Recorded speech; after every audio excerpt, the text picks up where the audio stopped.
Hey folks, welcome to our playthrough of the second playtest packet of Draw Steel, the MCDM RPG. Today, character creation.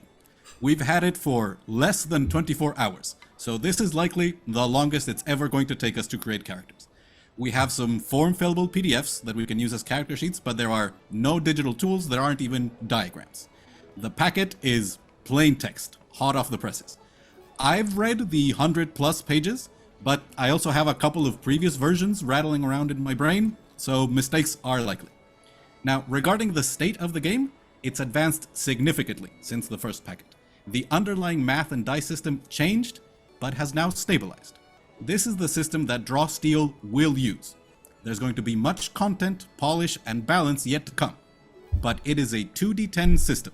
It's called the Power Roll.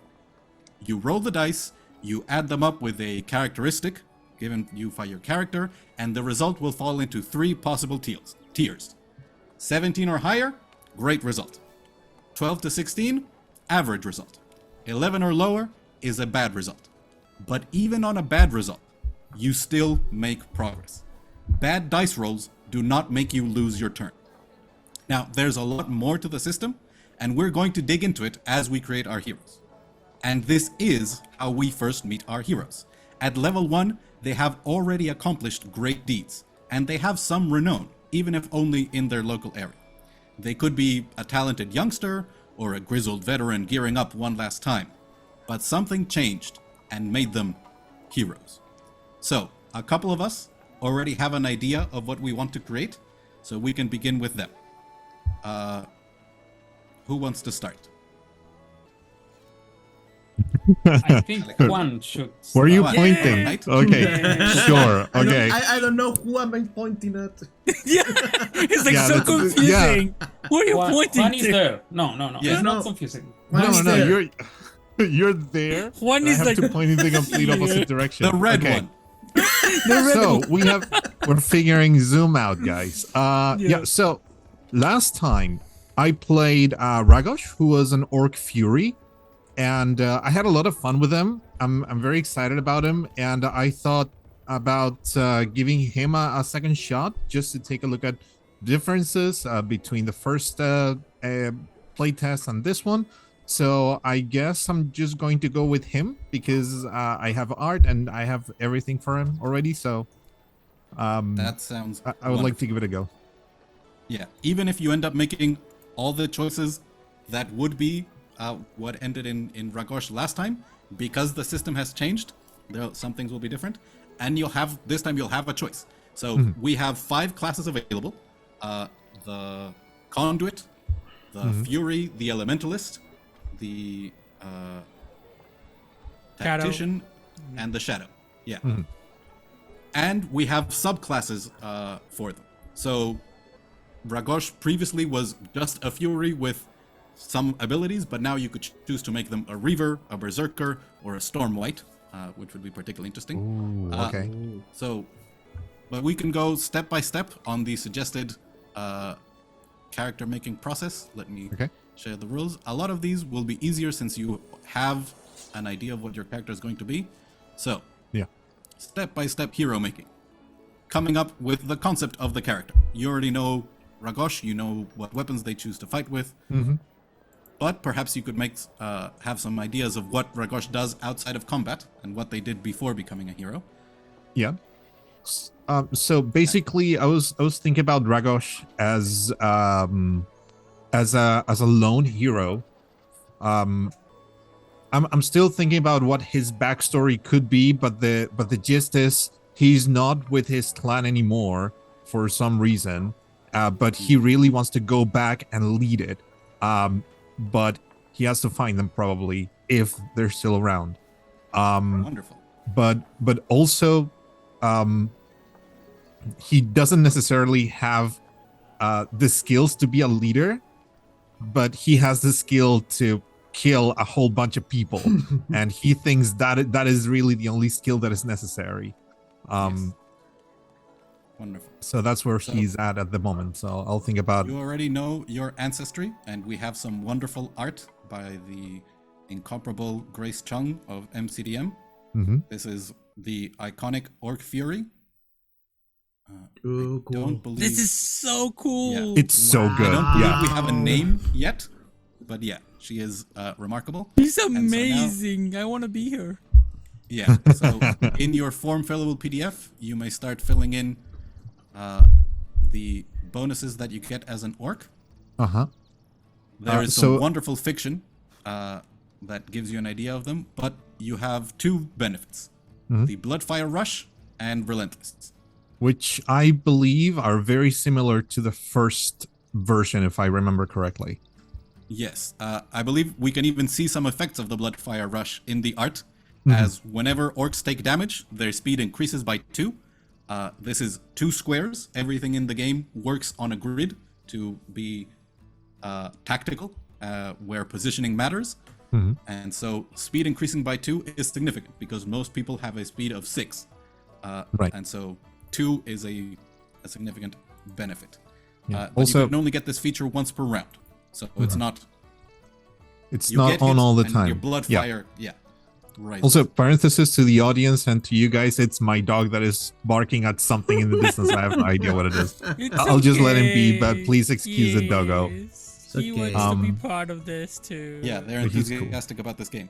Yep. Unfortunately, the beast heart is likely not going to be in the core rules, but there is significant Aw. enthusiasm in the community, so there will be eventually rules for companions and heroes who create long-lasting bonds with them Yeah. in the future. So, Right, in your so- form fillable sheet, Mhm. you should be able to, write in your ancestry, and there should be some space for those benefits. And ancestry. Yeah, sorry, got lost a little bit in the document here. So it's page 26 for the orc benefits. Okay, so I would just write orc on ancestry. Correct. Correct? Okay. Then I have the statistics for, which are might, agility, presence, and I don't remember the other two. It's all right. We'll get there. Okay. So right now we wouldn't jump to that part yet because you get that from your class. The next step by step is your culture. Okay. So your culture will give you benefits regarding languages and also the skills that you might have. So there are types. Here, let me go back to sharing the rules. So in the past, there was the Kalian Empire, and so that is the language of trade and that which everyone knows. So you, in your languages, you have Kalian, and you also Okay. know the language of your culture, which we Okay. comes up further down in the rules. But now we have what kind of environment your culture grew up in. It could be a nomadic environment, a rural environment, secluded, or urban. I was thinking nomadic. Makes sense. Yeah, simply because Traveling they, place to well, place. yeah, his tribe would not be settled in one place. They would be constantly looking for different tribes to war against, to, you know, to improve themselves as warriors, and also a little bit of conquest as well. Not really taking like it's a horrible thing to say, but not really taking slaves, but enlarging their mass to become a larger force. So I would say nomadic Great. would fit him. So here in culture, environment, you would Mhm. write, nomadic, and that gives you one skill from the exploration or interpersonal skill group. And you can just write down, you have that choice, like in the skill option. Okay. You can make that choice later on. Okay. Doesn't even have to be today. Just the important thing is to you'll be getting lots of skills from your culture, your class, and even sometimes your subclass gives you different ones, and so it's important Cool. to keep track. Yeah, I was thinking about. I'm going to choose immediately because I have it right here. I'm gonna go for intimidate. Wonderful. Of course. Yes. Classic interpersonal skill. Now, how your culture was organized, what sort of community leadership was there, how it functioned, was there an officially recognized government, laws, was it more chaotic, was there So there's examples here again. There's anarchic, Mhm. bureaucratic, communal, and it's entirely up to you how Ragosh. It would be interesting to consider a bureaucratic raiding orc tribe. Yeah. That would be. I would say I always imagined Ragosh's tribe as one leader that is also sort of well, not necessarily led, but decisions are also made by a sort of group, a group of elders, if you will. I don't know if that would fall into the category of bureaucratic, but I would go more communal because Yeah, communal. No formal book of laws or rules, but the community works together to pick leaders and make important decisions. yeah, definitely. So Yeah, people share the burdens. Yeah. so in Some in cultures have one or more Ragosh's people who serve as leaders. Yeah. yeah, so in his case, the leader is usually like the military or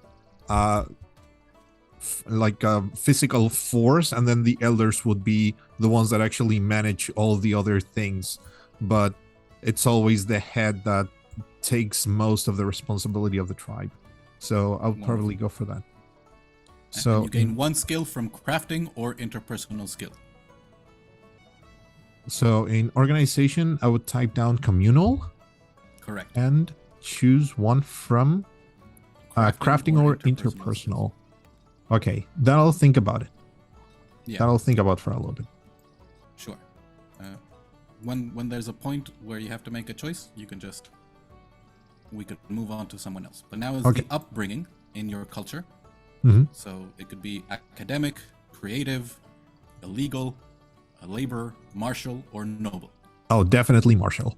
That makes sense. Yeah, I So wouldn't here, go for this anything one gives else. you a list of skills.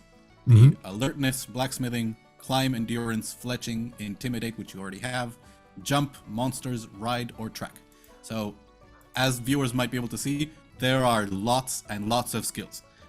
The idea is you use your characteristics as the main thing to make tests in this game, which are also a power roll, 2d10, and you have possible results.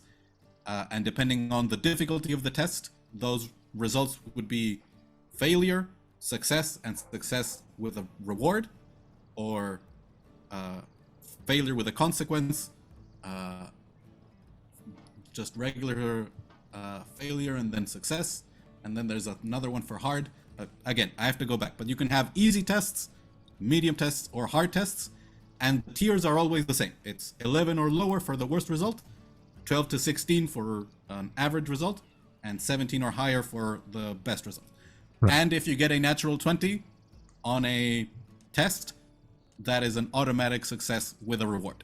Even if normally it's a hard test that would not offer you the option of success with a reward, natural 20s are even rarer in this system than in others, and therefore have greater rewards. Right. So I was looking at alertness and endurance. So in this case, it's not giving me skill, like a category to choose from, but specific skills in different Yes. categories, correct? I see. Correct. That is why I was not finding alertness. So I found it an intrigue. So I can choose one of those. Correct. Okay. And finally, I think Ragosh's that's good. career. What they did before being a hero. Um, There are- This I did look into a little bit. I see that there's a gladiator, Ooh. or Would be was that it? Yeah. Yeah. Entertaining the masses with flashy displays of violence in the arena. Mhm. So Um, you could there's suggested questions of what led you to this life of violent entertainment. Did you have a gladiator name and persona? Yeah. Biggest rival, perhaps? I would say, his nickname would have been the Slayer. He would be famous for collecting the skulls of the enemies he defeated in combat, and he also, because I was thinking about a ranged attack, because I know that I have a ranged attack that is basic. So he would Yeah. collect those skulls and use those as projectiles. Wow. Gruesome. Yeah. Wonderful. Yeah, this guy is all about collecting like war trophies and stuff to display his might. So basically what led him to the to this life is basically finding a way to test himself and prove himself as a worthy warrior. I'm still thinking about what could have happened to him before, but I know that he suffered a massive defeat before he even became a gladiator even. And that led him to a road of massacring people. His biggest rival, I do. He wants to be the leader of his tribe, but there was another person who would be the leader right now if the tribe is still there. And Ragosh always thought that guy is extremely weak and he's not fit for the place, for the position, and I am. Great. So that would have been the thing. Wonderful. And as a career, you gain 2 skills from the exploration skill group. Mm-hmm. An additional language. You gain 2 renown, which is significant and comes into effect in negotiations as you make more of an impression because you are known as the Slayer. Mm-hmm. And you gain a title. You gain the title of Monologue Champion. Mm-hmm. Which is when you are not in combat, you can shout to get the attention of all creatures within 10 squares. Each creature who is not hostile towards you listens to what you have to say for at least the next minute, or until they sense danger or any form of imminent harm. Okay. When creatures are listening to you, your allies gain an edge on tests made to avoid being noticed by those creatures. So you can launch into a Russell Crowe-like speech and command the attention. Renown 2, and the title, where do I feel? Oh, I see. Okay. Career title. Yeah. Career title, monologue. Monologue champion. The final thing that you may want to think about, which is what was the incident that made you stop being a gladiator and become a hero? And here are examples of gladiator inciting incidents. You could roll a d3 if you want, a d6, and we have it. If you want to look at an example. Or actually, let's. I'm gonna roll just to see what I get, and if you don't like it, see you if I can find look at it the others, interesting. or you can even come up with one for yourself.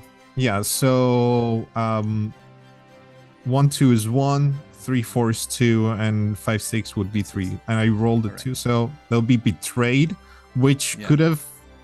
Yeah, I guess that would fit him also, in a way, but I'll think about it.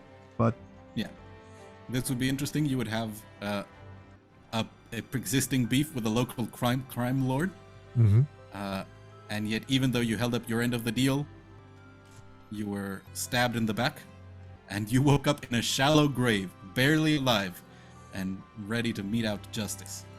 Wonderful. The second one is also interesting. A heckler, that as you stood victorious in the arena, a voice cried out, "This violence is just for show. You should be ashamed. There are people who need you, who need your skills." And that voice rang clear, and it sounded familiar. That You actually never saw the sounds face really of the person, interesting. but they weighed heavy on you. The next day, you fled the arena to begin a hero's life.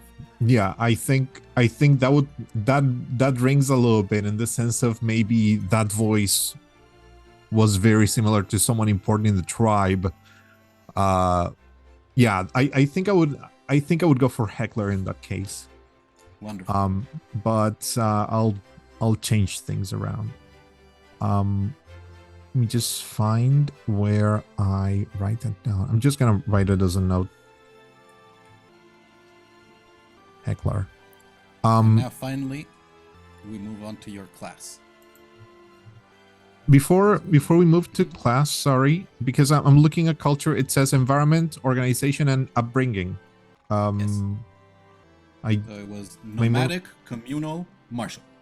Martial. Okay, that is the one that I was missing. Memory of a fish. I'm sorry. Cool. So, Fury. Yes.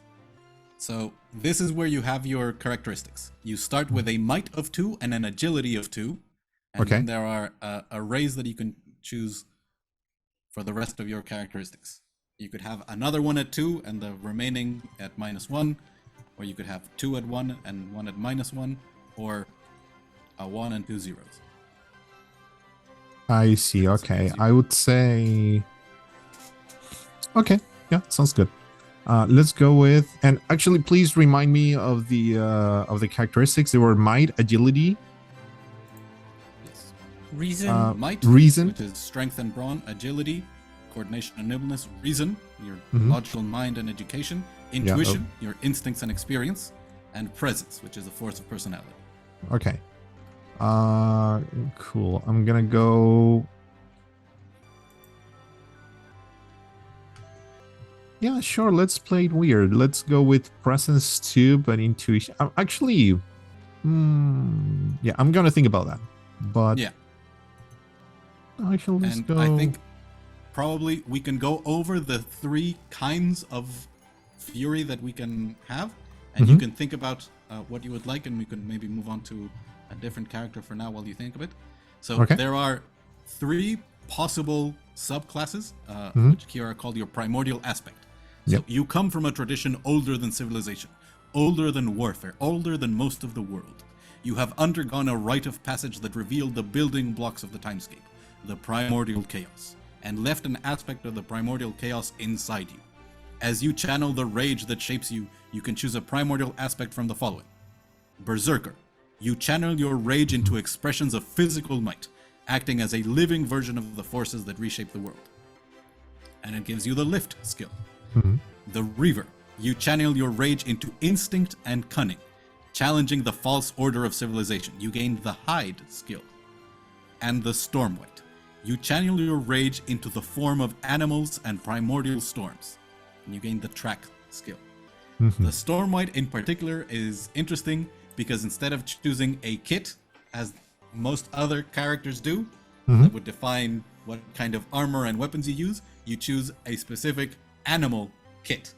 And there are, you could be a bear fury, a wolf fury, a crow fury, I believe are the ones we have. Yeah. That's pretty And cool. each of Wow. those Yeah. It's have super their own cool. abilities.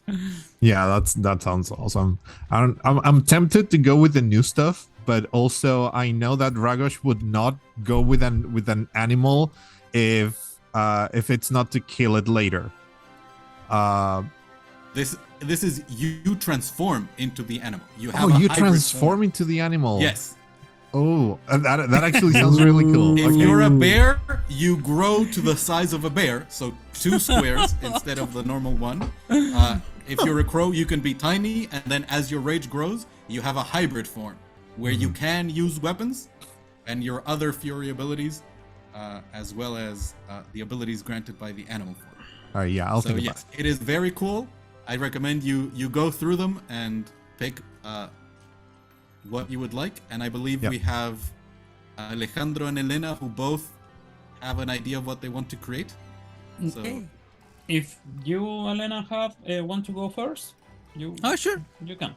Yeah. So, well, last time I played Instar, the talent, the high elf talent, but in this case we don't have the talent yet. I don't know if we're gonna have it in the core rules even. I hope we do because I love the talent. But in that case, I think I'm gonna give it a try for the Elementalist, and I want to play a Time Raider, a veteran of the Psychic Wars. Raider. Yay! Wow. Also known in reality as the Kuranzoi. Time Raider is like a misnomer. But There's more in Fully Mortals, but these are Yeah. 4 armed creatures that were created to be slaves from the Sinrili. silent talkers. yeah, the this Sinrili. stuff. Yeah. And immediately, I mean, just look at them. They are punk personified, immediately rebelled and fought against the voiceless talkers, and they now prowl the timescape and they have weapons from higher energy states that to us seem as pistols that fire lasers and swords made of light. And yeah, they are psionically gifted and overall really, really cool. Yeah. The cool factor is on the charts. So do you want to, yeah, so let's see. There is a very cool story about, because they are quite rare in Orden, in the world. So most people will not have seen a Time Raider, but that doesn't mean that you would be the strangest thing that they might have seen. You have Foresight. So on page 29 are the Time Raider benefits. You want to start copying them over. Director, I have a question. Mm-hmm. About the Time Reaver. Those are their actual eyes, or are they wearing glasses? Indeed, they do not. They have a crystal visor on their head. Whether behind that there is something like eyes, or where their optical nerves, if they have them, interface with this psionic crystal, we do not yet know. And it could be multifaceted and rainbow colored, or it could be a silvery sheen. It is up to you and Helena to decide how this particular Time Raider's ocular visor will look. So you have Foresight, which your senses extend past mundane obscuration and the veil of the future alike.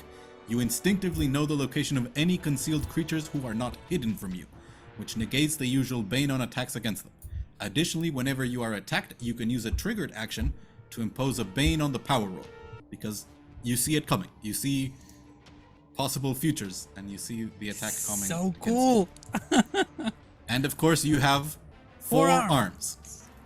So when you use grab or knockback, you can target an additional creature and use the same power roll for both targets. And you can grab up to 2 targets at a time. And slightly less applicable at the moment, although that presumably will change as more psionic creatures go into the game, you have a formidable layer of defense around your mind, which gives you psionic immunity 5. So any damage dealt to you that is psionic, you negate 5 of that. And now we get into some interesting explorations of Time Raider culture. Yeah. So, how do you imagine the environment of the Time Raider? Do you have a name that you want to choose? Yeah. It could be what they are called in the mundane world, or it could be. I think I'm gonna use the one in Flea Mortals, like the name that they use for the ancestry, which is Kuranzoi, and I think that I'm imagining my character as more of sage, like a more like not a real warrior, but more like interested in like the mysteries of the astral sea. I think she was born with a gift for the void, for this what they call the unseen warp, and the idea is that I was thinking that out of the options for the environment, I was thinking secluded, although nomadic really fits well as well. I think that in this case, secluded would be more interesting, like for the people that like the environment she grew up in. It was like a secluded community. I'm imagining kind of an island in the astral sea that was kind of separated from the rest and a little bit hidden. And the idea was that she grew up there, and then when her talents came up for this magic, she was assigned a teacher, like an older, more experienced Time Raider, and she was like working with her, studying with her, or something along those lines. This is very cool because foreshadowing some stuff that you're going to get as a Void Elementalist later, you get Void Sense. So not only do you have the Foresight as a Time Raider, you will so it would make sense that as a Time Raider you would be going, no, I see weird things, and other Time Raiders going, we all see weird things, what do you mean? Yeah, And then, exactly. no, it's even more. Like, it's see not more just a bit weird of the future and hidden things. It's beyond. Exactly. So, from a secluded culture, you gain a skill from the interpersonal or lore skill groups. From the interpersonal, you said, or lore, yeah? Yeah. And I you can think just I'm- write it down as that, as one skill from like one interpersonal / one lore, and you can pick them later. Because Okay. I believe as an elementalist, you are going to get magic, which is sort Yeah. of the obvious lore. So Thing to take. one inter or lore. Okay. And now, how did that culture organize? So, in this secluded island in the Astral Sea, Yeah. how was it organized? I was thinking as communal at first, but I really like the idea of putting anarchic because they're punks. Makes sense. No rules. I want to no leave my person anarcho-communist leads. fantasies. Yeah. Yeah. And it is entirely up to you if it was chaos with rivalry and like secrecy and stealing of secrets, or if Yeah. it was all they just got along. Like Yeah. they have such a shared background of strife that in this secluded sanctuary of the Time Raiders, perhaps they just lived peacefully. And if anyone wanted more violence, there were plenty of opportunities to set out. Yeah, it's true. I imagine something along those lines. I imagine like they were anarchic more in the sense like they were small communities, like almost extended families, in that sense. Because I imagine because of all the chaos and everything that happened before, during the Psychic Wars, I imagine that maybe she didn't know her parents, for example, and then she had to grow up with other people who were like surrogate parent figures. So I'm imagining that she grew up with them, and once she developed these powers, she was assigned to an elder that knew better, so she had to move around and all that. So yeah, anarchic, I think it's pretty fitting for Wonderful. this. Yeah. So from the anarchic, you gain one skill from exploration or intrigue. Okay. Or intrigue. Okay. And finally, your upbringing. Yeah. And this one, I think this one's pretty clear to me, which would be academic, because Interesting. Yeah. she was being like I imagine that her powers are really dangerous, even for the Time Raiders. So Sure. it was like you need to control them, so you need to learn about them, and just get all of that. Wonderful. So, So academic. you gain another skill from the lore skill group. Yeah, academic and lore. I'm gonna have all these skills that we're never going to use, and I don't care. I'm just gonna grab them because Yeah. they are like. As they we fit. get more packets, presumably there Yeah. will be more to explore. Sure. And you need someone who can figure out strange happenings. And That's now we true. move from culture to career. Yeah. There is a sage, Yeah. which is what sort of jumps out immediately. But I was thinking more of the mage apprentice because, Agreed. yeah, to be honest, I really like the first inciting incident. I think it fits super well with what I'm going for the character here. Yes. Which is So, oops. While Oops. studying magic, you accidentally sent yourself from your original world to this one. Now you're stranded here, hoping to get back home by finding ancient texts or powerful magical treasures that might transport you there. A life of Yeah. adventure it is. So, most of the times when Time Raiders show up, it is very bad news for wherever they're arriving. Exactly. It's a interdimensional ship suddenly appearing. They're coming to steal resources or for very specific reasons. But in this case, it was an accident. yeah. So yeah, I think it was an accident. And I have a whole idea, which I don't know if it fits the idea that I think that the place that I was training in, I don't know if it was my fault or it was something that happened. Like the voiceless stalkers found us. The voiceless stalkers are like these Cthulhu horrors, and we were fighting, and then I was told by my master not to use my powers, and I used them anyway, trying to defend her. And that was when I was like transported to Orden, and I'm This like, was what is this backyard? This was your career. You were not yet a void elementalist. You did not Yeah. have your class level. You could not control the essence of void. Yeah. Wonderful. So yeah, I think that's really cool for that. So, as a mage's apprentice, there are some questions that it seems you mostly have figured out of who you studied under, what kind of person they were, Yeah. your mentor's areas of expertise. But this was interesting. What aspects of magic did you struggle to comprehend? For instance, as an elementalist not from the mundane world, Yeah. do you have difficulty with earth elements, water elements, air? I think so. I think she has like a lot of issues with the idea of how they do magic in order, like Sure. quote unquote normal magic. She's like, how are you doing that? Are you like reaching for the unseen or the word? And everyone's like, what are you talking about? Just do magic. And It's she doesn't earth. understand. It's there. Yeah. It's yeah, solid.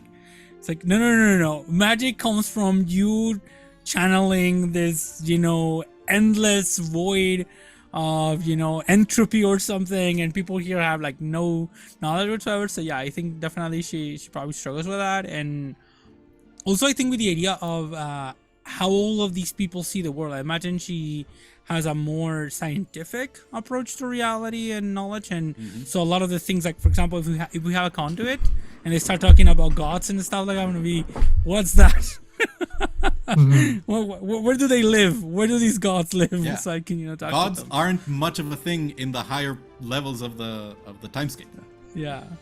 There is a specific characteristic of the mundane world where gods have this tremendous power. And your current relationship with your mentor is question mark? Hopefully they're alive. Yeah. Yeah. And once again, I think we had a bit of no, I wouldn't say a rivalry, but our relationship was complex. It was like I probably was really I love her. I'm really thankful for what she did for me, but also at the same time, at times it felt like she was holding me back, quote unquote. And probably she feels a little bit of like guilt because she went against her orders, and now she doesn't know what happens. So yeah, a lot of things. As a mage's apprentice, you gain the magic skill, and you gain 2 skills from the lower skill group. So really, a whole bag of lower skills. This is great. Yeah. You gain 1 language. You have 1 renown, which, I mean, just from being a time raider, you would have some renown just because people would react that way to you. So that's interesting. But you could also introduce yourself as the apprentice of, and then the name of your mentor. Cool. And yeah, to those, even if they don't know the name of your mentor, they might know enough to recognize, oh, this is a time raider who studied under another time raider. Like, this is a tradition of the Kuranzoi. Very, very cool. And you get the title Hedge Mage, which gives you the arcane trick ability. Oh, it's so cool. Yeah. Teleporting an unattended object that's size 1, which I believe the equivalent is a potato. So something that you can hold in your hand. Yeah.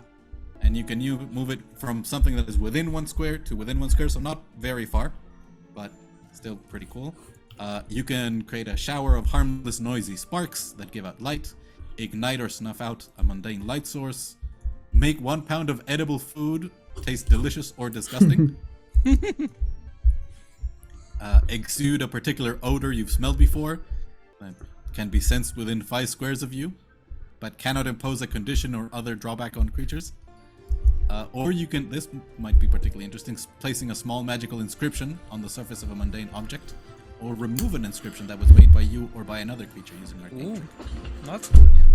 Yeah. And illusion of objects of weight 1 to make it look like another object. So That's awesome. lots of. There's some other cool incidents of the Mage's Apprentice, just as if anyone else wants some. Yeah, they're Ultimate really power. cool. Yeah, a mage who you worked for was a kindly old soul. This is the reason why you want to become a hero, because studying under a teacher is just not good enough. When you start adventuring, magic suddenly is so much easier to learn. That's the way to be an archmage is go out and fight goblins. That's how you do it. And then the other one, which I would be really interested in, was missing mage. Just one day you wake up and the tower is empty. Yeah. Like everything is still there, but your mentor is just gone. What? There's a faint scent of sulfur in their bait chamber. Yeah, I would have just chosen them. It's so cool, but the character that I'm having mine, like, it doesn't fit. But it's really cool. Really, really cool. All right, and now I believe the next step is we look at your class, and you have a pretty good idea of what kind of elementalist you want to be. Yeah. So, elementalists are the spellcaster that we have available here based on control, and they work with 7 elements of reality. They have, I think we haven't even gone to this. Classes have a heroic resource that builds during encounters. So, you get more powerful and you get to do more cool things as the encounter goes on. And then after each encounter, you gain victories, and that means you start future encounters already more powered up. So I as the didn't adventure notice goes that. on, you get cooler and more powerful, and you can start doing powerful things earlier and earlier. And the elementalist in particular can use the essence that they have in between encounters. So there are some abilities that you can maintain, and you can choose to maintain them after an encounter. And what that means is that you generate less essence, but it might be a worthy trade-off. I depending on what didn't they are. notice that the Elementalist has first affinities for each different element, and I love me some air mage, but I just saw that it's rot, Yes. and I love Yeah. The element of love death. rot. It's so cool. Cool. Yeah. I know. I was really tempted, but it's not in the packet. I'm coming from Elden Ring, not a sponsor, but yeah, rot is Please really sponsor big, us, okay? really big on my mind right now. It's like, Yeah. From Game is software, if about you're the moment. watching. In Yeah. this case, yeah. In this case, we're talking Void, which is the Yeah. element of the unknown. Void abilities warp space and reality. They allow you to teleport, create illusions, and make things incorporeal, which that's one of the ones that is particularly cool to maintain. Yeah. So, elementalists channel the substance of creation in the form of a heroic resource called essence. In times of great stress, you can focus your control on this substance, gathering and burning it to cast and maintain spells. Outside of combat and other dangerous situations, you have essence equal to your victories. So, at the beginning, after you complete a respite, which is a long period of rest, the classical example is the Fellowship at Rivendell, where they rest up and they get new gear, and then they set out for adventure. But then, by the time they're, getting through Moria, they've been through a couple of encounters, and they're a little more worn down, but they are quicker to use their more powerful abilities. You have a free strike that you get as an elementalist, which is you can hurl an element, and you can choose when you make the attack what damage type. Oh, that's really cool. Yes. So even though you have an affinity for void, you can still use acid, cold, corruption, fire, lightning, poison, or sonic. And you can choose which one makes the most sense for void. Yeah. If you want to have one for by default. Sonic. And then you have persistent magic, and much like might happen in other games, when you are maintaining magical effects and you take damage, you have to attempt to hold on to them. So when you take damage while having an active persistent ability, you have to make a power roll. And if you get the worst result, you lose all your persistent abilities. If you get the average result, if you only have one persistent ability up, which is probably what's going to be the case at level 1, but Yeah. at higher levels, who knows how many you could have. So at the middle result, you manage to keep only one, and you lose, otherwise you lose one active persistent ability if you have multiples. And if you get the best result, you manage to keep all your persistent abilities active. So in this case, yeah, you want to have high reason so you can keep your persistent abilities up while you're working. There's some practical magic that allows you to use your reason to make the kind of maneuvers that normally require might. So you can knock back enemies with your essence. Yeah, and as a maneuver, wow, you can just deal damage of any of the elemental types, and you can teleport a number of squares equal to your reason score Yeah, as a maneuver. so cool. That's just awesome. And I was gonna perfect to say, avoid yeah, elementalists, if void mage. it's okay with you, I'd love for my character to have kind of one of those retro tablets connected to her brain, and that's the way she does magic. It's like it's not for spell books or anything.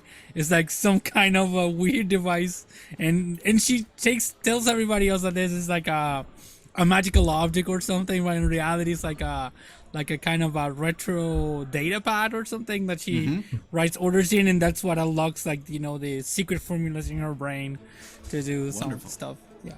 That is certainly something that we can figure out what kind of kit that would be once we get there. Yeah. But yeah, this is Sure. particularly cool. And here's what I was talking about as your specialization. You get Void Sense, Yeah. where you instantly recognize illusions for what they are. You can see invisible creatures, and supernatural effects cannot conceal creatures and objects from you.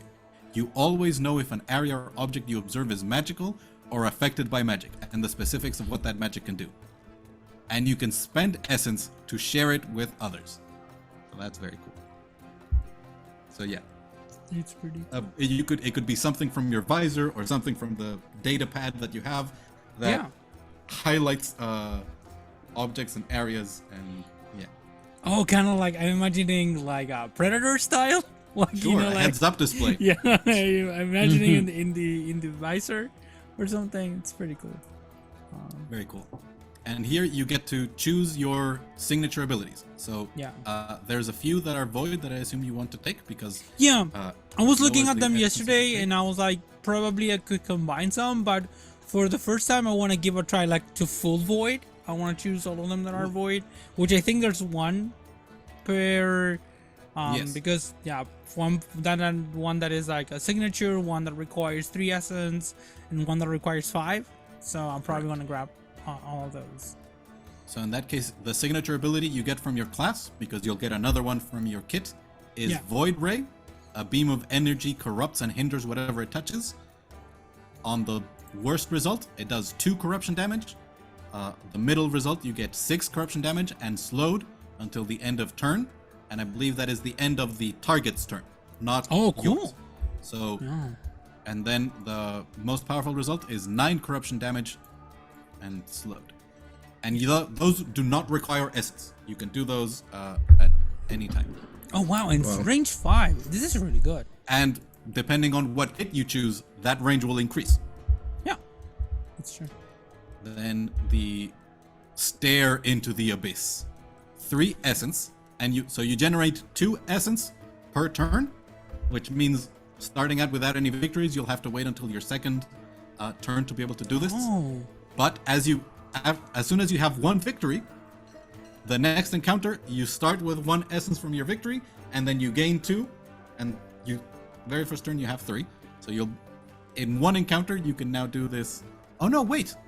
With Void specialization, the 3 essence will now cost you 2. 'Cause so 2, yeah. you can always do it right at the beginning of your when you start. First No turn. victories required. You can always stare into the abyss. Yeah. You open a rift into the void to harry your enemies.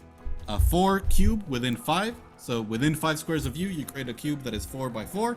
Yeah. And power roll, we using your reason, does 3 psychic damage, 4 psychic damage, or 6. And here's the cool thing, you can keep, by using 1 essence, persistent 1. At the start of your turn, you can use this ability again as a maneuver without spending essence.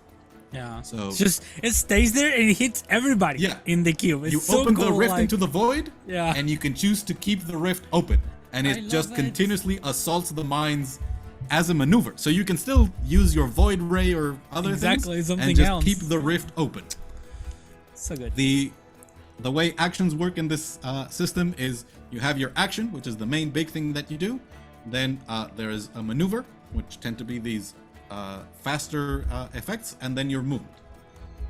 So what this means is, you can move around and keep the void happening, and then keep, doing. This is very cool. And finally, the big one, 5 essence, which for you is 4 because you have the affinity for void. Incorporealness. The material substance of a creature shreds away at your command. The distance is self or reach, which means you can do it on yourself, or you have to touch an ally to give it to them. Until the start of your next turn, the target has damage immunity 5, that is all damage, and can move through 1 square of solid matter once per turn. If the target ends their turn inside solid matter, they are shunted out into the space where they entered it, and this effect ends. And it's, again, persistent 1. The effect lasts until the start of your next turn. Oh, yeah. So, eventually, you can just fade yourself into the void and just leave... Or imagine an incorporeal impression fury. of yours itself. Or an incorporeal shadow. Yeah. Go and do damage. They close a heavy metal door and they go, we're safe from the fury. And then through the void, and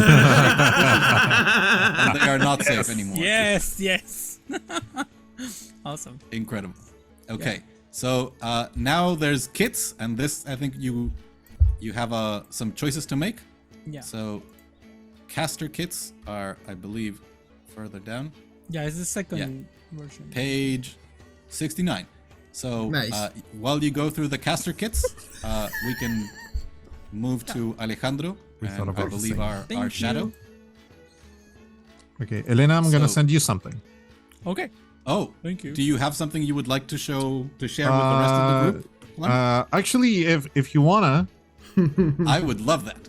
When Okay, he's so cool. cool that he's been drawing while we've been talking. yeah, Oh. that's why I'm looking down. So I was thinking, okay, I cannot screen share, but Now we'll you see. should. Okay.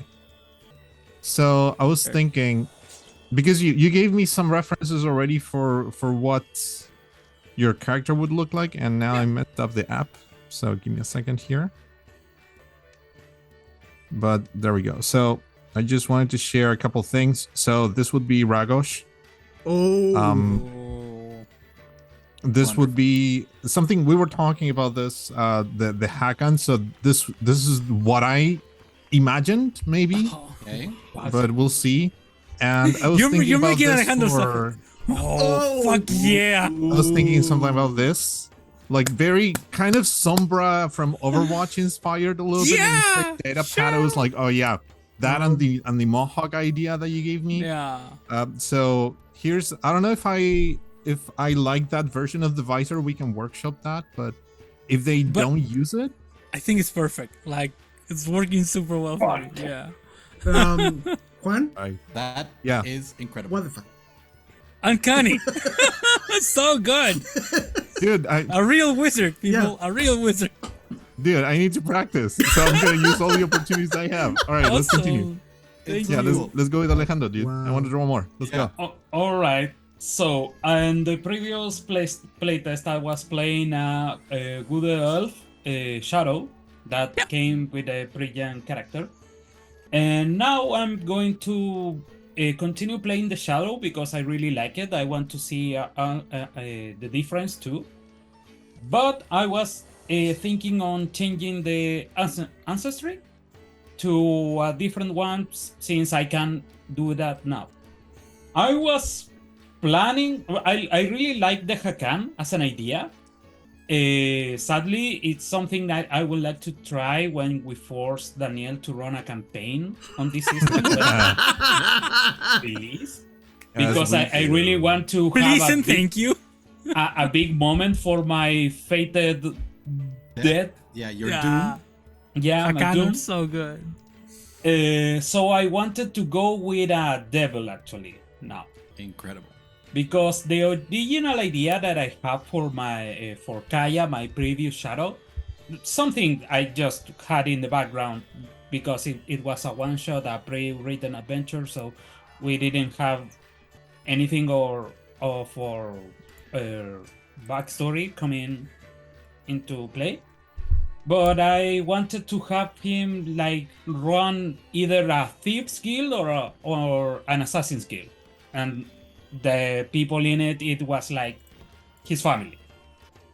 So, since the devil are an option and they are all about deals and just doing everything for the right price, I thought, hey, it kind of fits.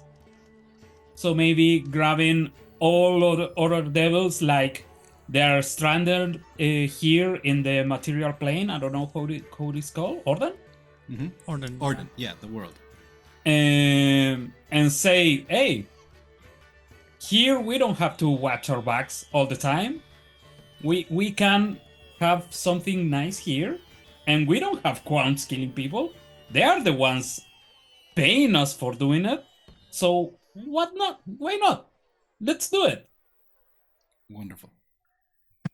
Here we are seeing art from the incredible book Flea Mortals from MCDM. This is Infernal Chancellor Lazivos, one of the more higher up devils. There's a couple of other pieces of art in this book. A legate that you see. So they're not all bureaucrats, but some of them... this one's particularly... Yeah. Jurists. The horns on The these are adjudicator. dudes, so good. Wow. I know. incredible. Yeah. They're so good. This one's more Yeah. a more Devils humble are, devil. are the shit. And I can see that there is a whole gambit of, I don't know, color. Yes, in fact, we move now to... So that is the kind of art and production value that you can expect, but this is where we are now. The sausage is being made. It's still raw. Don't eat it. Stop licking the damn just a thing. bit, just a bite. To Yeah, taste it. you can see the spices that are being added. Yeah. So, as a devil, you have the following benefits. When you create a devil character, you have 3 fiend points, which you use to select a number of the following features. A barbed tail, which is 1 fiend point. Beast legs, would give you 2. An exposed skeleton, also 2. Glowing eyes. Hell sight. Horns, a prehensile tail, or wings. And Alright. just because you are a devil, you have a silver tongue. All right. So I was thinking that beast legs and barbed tail sound pretty cool, but then I saw wings, and I'm a sucker for wings because I like my wings. I like flying. We know this. It's amazing. It is known. So, wings powerful enough to take you airborne. As the maneuver, you can switch between walking and flying when you are touching the ground, or vice versa when you are within 1 square of the ground. While flying, your stability drops to 0. So, as a tactical game, positioning matters, but as a cinematic game, things have to look cool, and people get thrown around during a fight is one of the ways that this is cinematic, and that means there's a lot of forced movement in this game. There are pushes, pulls, there are slides, where it's any direction in 2 dimensions, and there are also throws, which is verticality. Your ancestry and your kit can make you more stable, meaning when someone tries to move you, you have the ability to resist somewhat. So, say a dragon hits you with their tail, and that would normally push you, I don't know, 10, 15, I don't know how powerful dragons are going to be here, but say 15, and that's going to throw you into a chasm, and you're going to fall and bye-bye character. But you are a dwarf with the shining armor kit, so you are particularly stable, and that is enough to only slide you 8, and you are still in the fight, and that is something that changes when you flap your wings, is what I'm telling you. It says that your stability drops to 0, and you have damage weakness 5. So any damage that you take while flying does an additional 5 damage to you.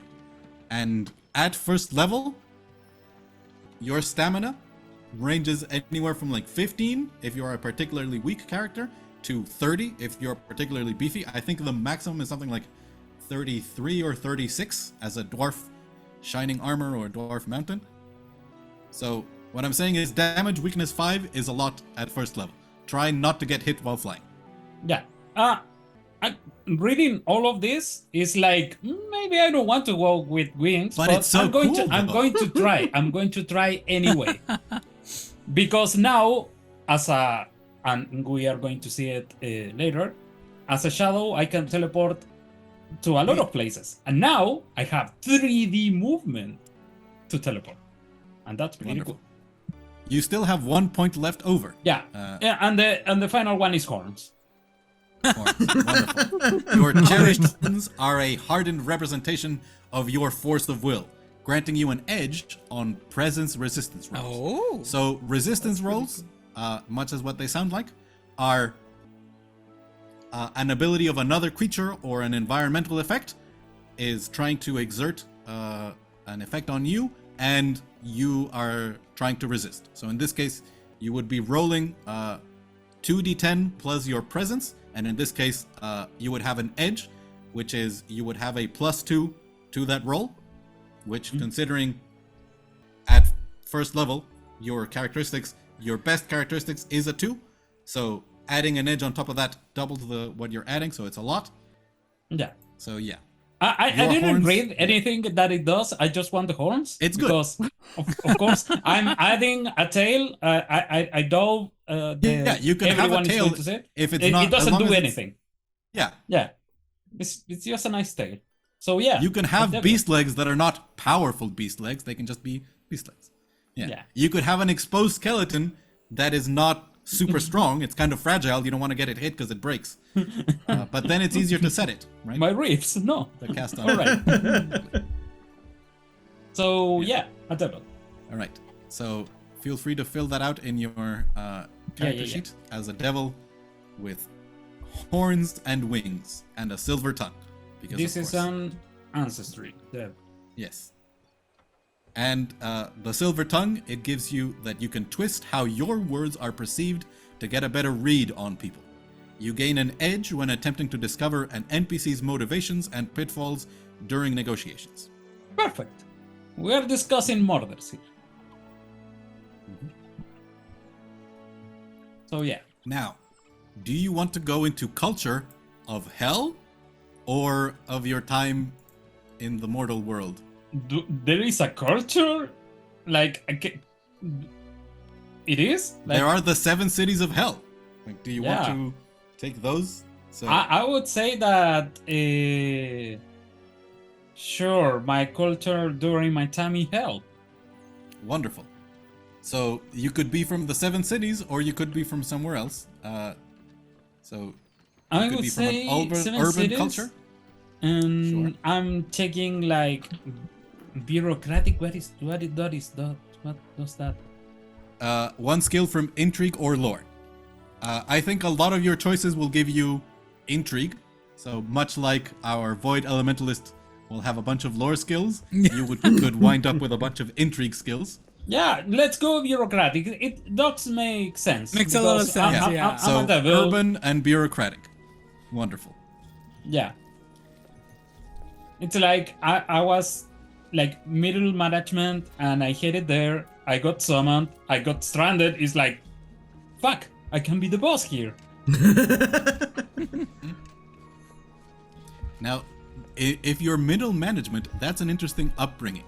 Like, that could be academic, it could be illegal, although I think whatever it was you were, like, outright murder of a business rival in hell, I assume is totally legal. Yeah, I said middle management because I could say that is either martial or noble. Martial was already picked, right? Yeah. I'm going noble. I'm going Wonderful. to be that.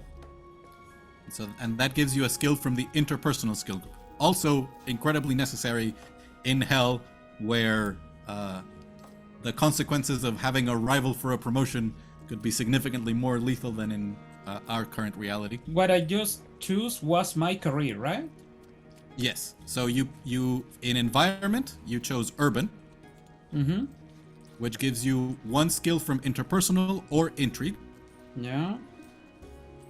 Bureaucratic, which gives you 1 skill from intrigue That's or lore. organization. Correct. And finally, your upbringing, you chose noble, which gives you 1 skill from interpersonal. All right. I'm just writing the names right now. Yeah. And your career, and this could be your career since you arrived in the mortal world, or it could have been your career in hell. All So, right. Artisan, no. Artisan. Criminal, probably. Gladiator, no. A laborer.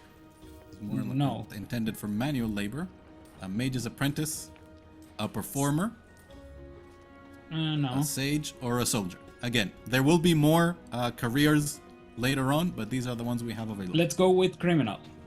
We are doing murders here. For a price. You once worked as a bandit, insurgent, smuggler, outlaw, or even as an assassin. In defining your career, think about the following questions. What sort of crimes did you commit and why? Actually, I Oh. have a pretty good idea of something that... Yeah. So this, I believe, could have been one of your colleagues. And I will share.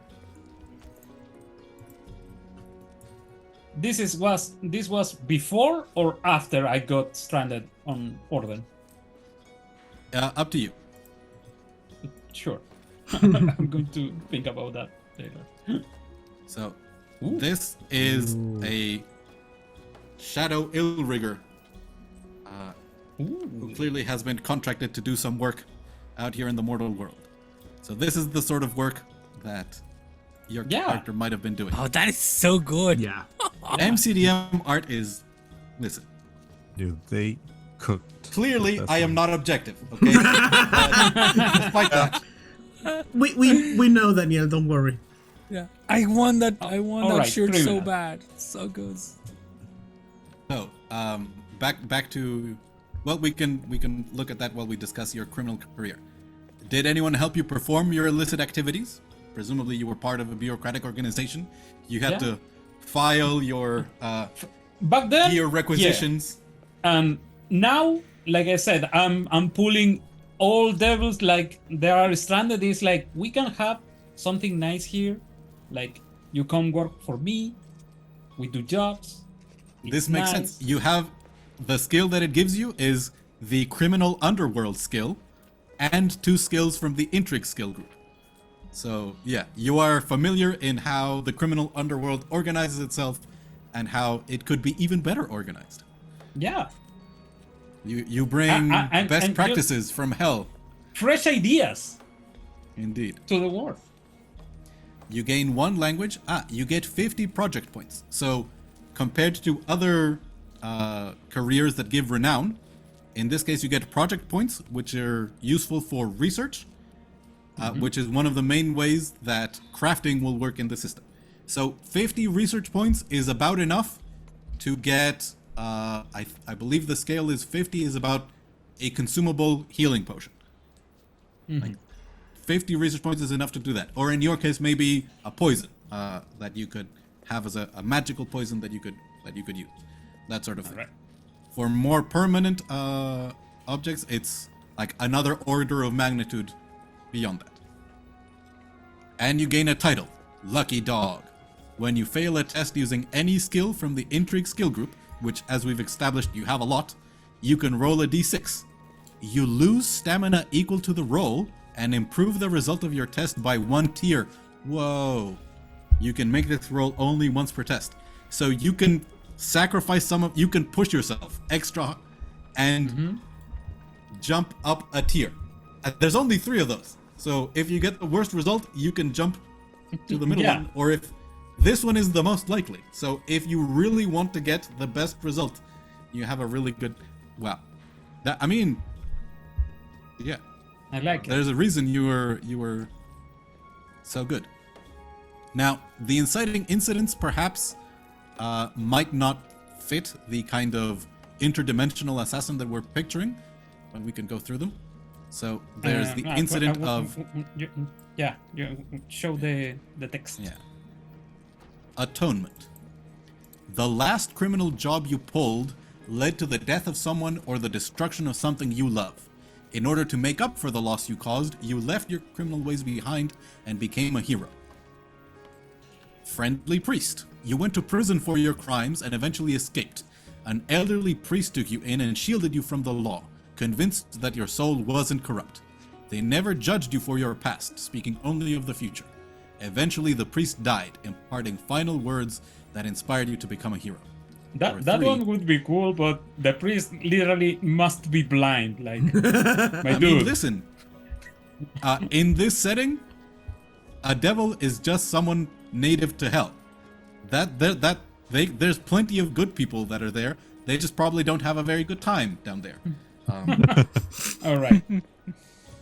And finally, stand against tyranny. When a tyrant rose to power in your homeland, they began cracking down on all criminals with deadly raids and public executions. The nature of the crime didn't matter. Pickpockets and beggars were made to kneel before the axe alongside murderers. After losing enough friends, you stood up and joined the resistance, not just against this tyrant, but against authoritarians anywhere. I think we can come up with a inciting incident, combining some elements. But yeah, we're going to keep it in mind. Wonderful. And after career, we move to what kind of shadow you are. So there are 3 possible colleges, shadow colleges, secret institutions that turn ordinary folk into something else. Finding a college is the first step in a rigorous initiation process that tests the mettle of an applicant. Even those who make the cut often wash out, or are kicked out, as the master shadows who teach stealth, magic, and assassination to their students are often less than gentle in their approach. You are one of the few who has graduated from a shadow college, chosen from the following options. The College of Black Ash. Founded the art of being a shadow. Its graduates use black ash sorcery to teleport around the battlefield in clouds of soot and to manipulate and create darkness. Graduates of the college are unmatched in mobility, and you gain the magic skill, because it's the most overtly magical. I think that's the one you were before, and the one that we've been thinking about, but Yeah. I'll read the others just because they're cool. The College of Caustic Alchemy teaches its students recipes for the acids, bombs, and poisons used in their grim work. Graduates of the college are exceptional assassins, and you gain the alchemy skill. This one, you get smoke bombs. One of the abilities is you can throw a smoke bomb and move and hide. So All right. that's awesome. And then the College of the Harlequin Mask. They learn illusion magic, which they use to infiltrate enemy strongholds and create orchestrated chaos in combat. And you gain the lie skill. So the College of the Harlequin Mask literally can take Someone's face. someone's face and put it on theirs. And go like so cool. the classic who do I shoot? Which of you is the real one? Tell me something that only you would say. And because you have the lie skill, you can convince. And yes, Yeah. it's particularly cool. All right. So I'm a bit undecided. I came really ready to pick the College of Black Ash. Yeah. But the other one sounds cool, so I'm going to read it on my time Sure. later. With that, Jose, do you have an idea what kind of character you would like to create? Yeah, I think I have an idea after hearing everything. So, but before that, just to resume, what will be everyone? Juan is Orc Fury, Yes. and Helena is a Time Raider Elementalist. Time Raider yeah, Elementalist. but the Devil the Shadow. culture and the the other word, the other specification. Like the career? Yeah. Those it's okay if you overlap. I mean, Okay. both. Yeah. Yeah. Because they're very different. I mean, Yeah. Helena could have been a nomadic Time Raider, and would have been quite different from the nomadic Orc tribe of Ragosh. Yeah. Okay, I understand. Well, for the last game, I wasn't able to participate. I wasn't able to connect really with any of the ancestry. So right now, I'm going to go to the. Hear me out. This is a novelty. Dragon Knight. Yes. Wow. I love it. I was like, Dragon you Knight. have to go Dragon Knight. You have We to go can Dragon Knight. trust Yeah. our resident Scaly. Yeah, and this is where I'm. Kinda. Yeah. So good. Yes. Okay, artist is in trouble. But I think. Do some What dragons. But will happen? I think you will love the name. No His, way. Oh. his name is Drinamar the Silver. Oh. That's a cool name. Quite good. Yeah. Yeah. And these Dragonborn are took so me 20 minutes to invent that name. Don't That's ask me more. perfect. So, the way that draconians work in the setting is that they are originally created by a powerful sorcerer or wizard. But once they've been created, they can have children, and so you don't necessarily have to have been one of the first generations of your group. So, but the most known examples that we have, particularly in Vasloria, the fantasy medieval part of Orden, are the Dragon Knights, remnants of the dragon phalanx of good King Omund. And they were thought to be uncorruptible until the unthinkable happened, and Mandrake, the betrayer, turned against the dragon phalanx, and with it, good King Omund was destroyed. Ooh, okay.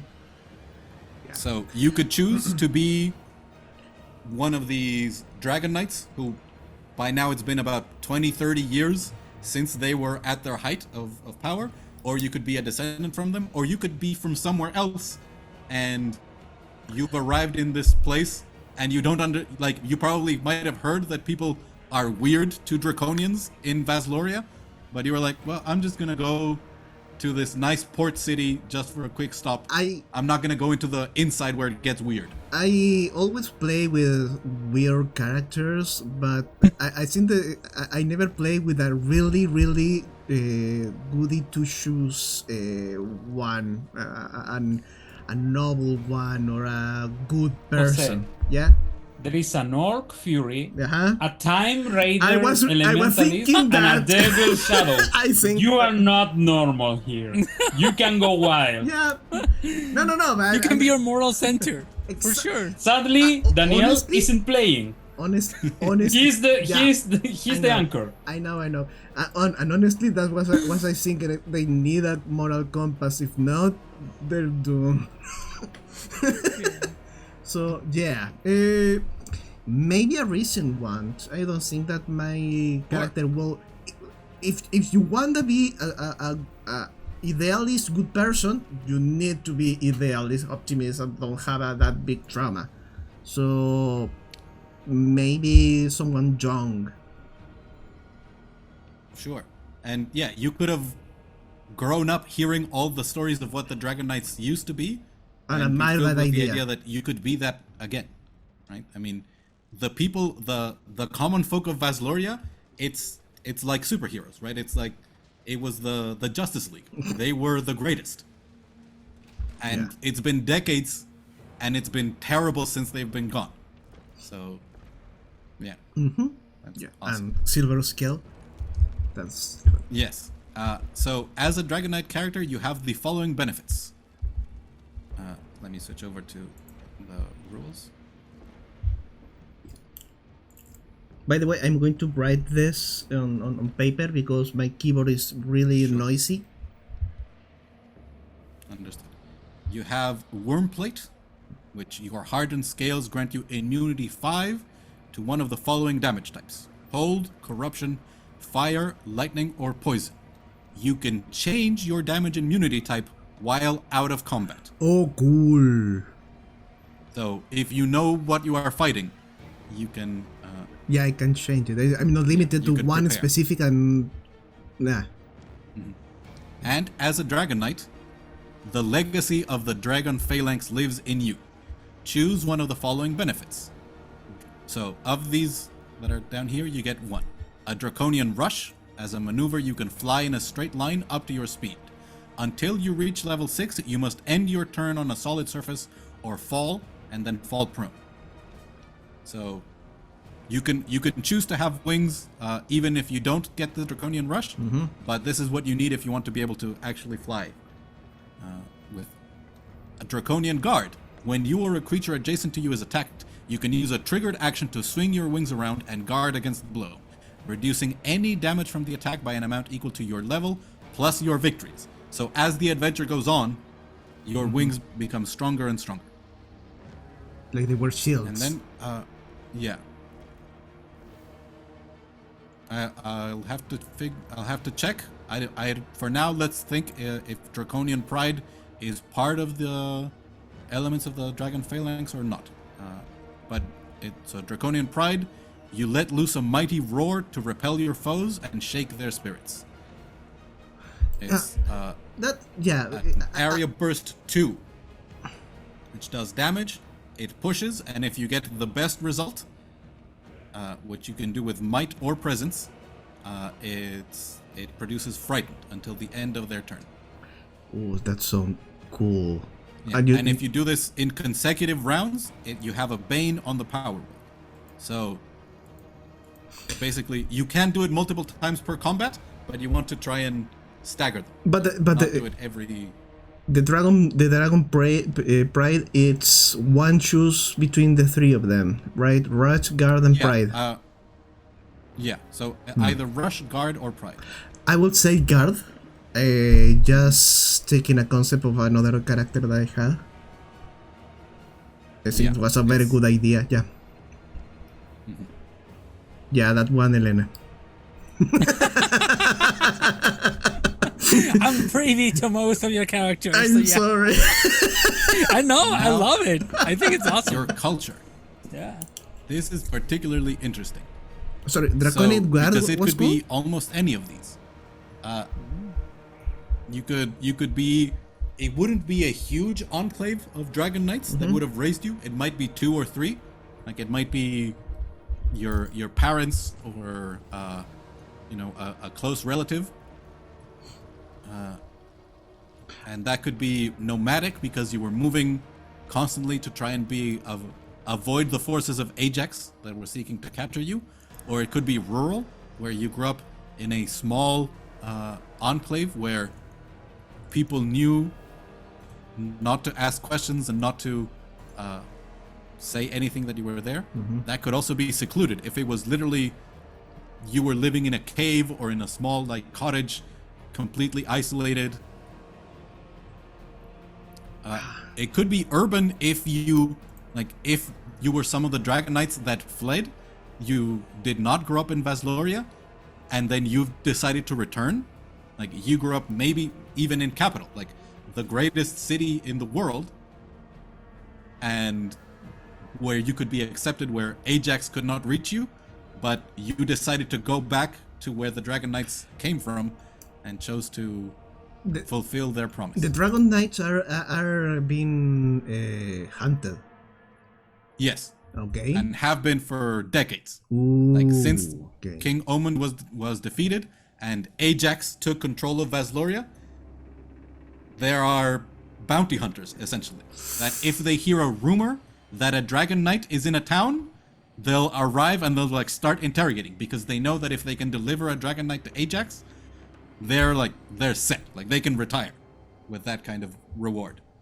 Secluded. Secluded, definitely.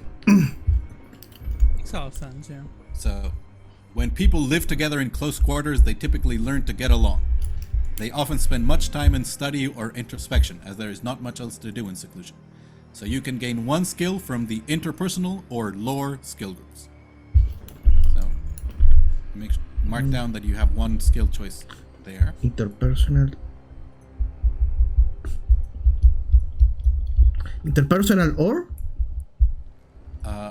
or lore. So okay. Either you were learning, perhaps you could be learning the history of the Dragon Knights, or interpersonal, like how to express yourself, how to interrogate, how to intimidate. Yeah, I was imagining this character knowing that he's been hunted down. Either way, will try to help to go with the people, even at his own risk. So yeah, it makes sense for me that it's going to be secluded. If it wasn't so late, I might do this after, of just reading you the fiction, because as some of these some of the ancestries are introduced, some of them have like a lecture being given to explain how humans are impressive, or the orc is told from the point of view of a higher power.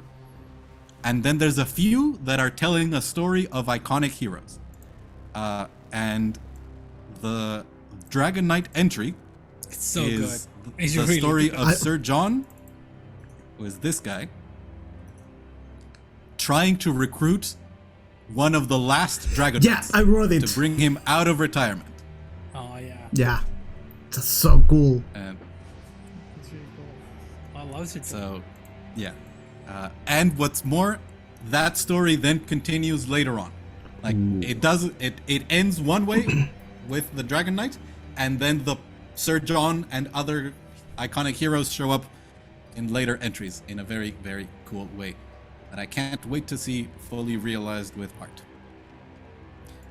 Amazing. So, in this secluded upbringing that you had, how was it organized?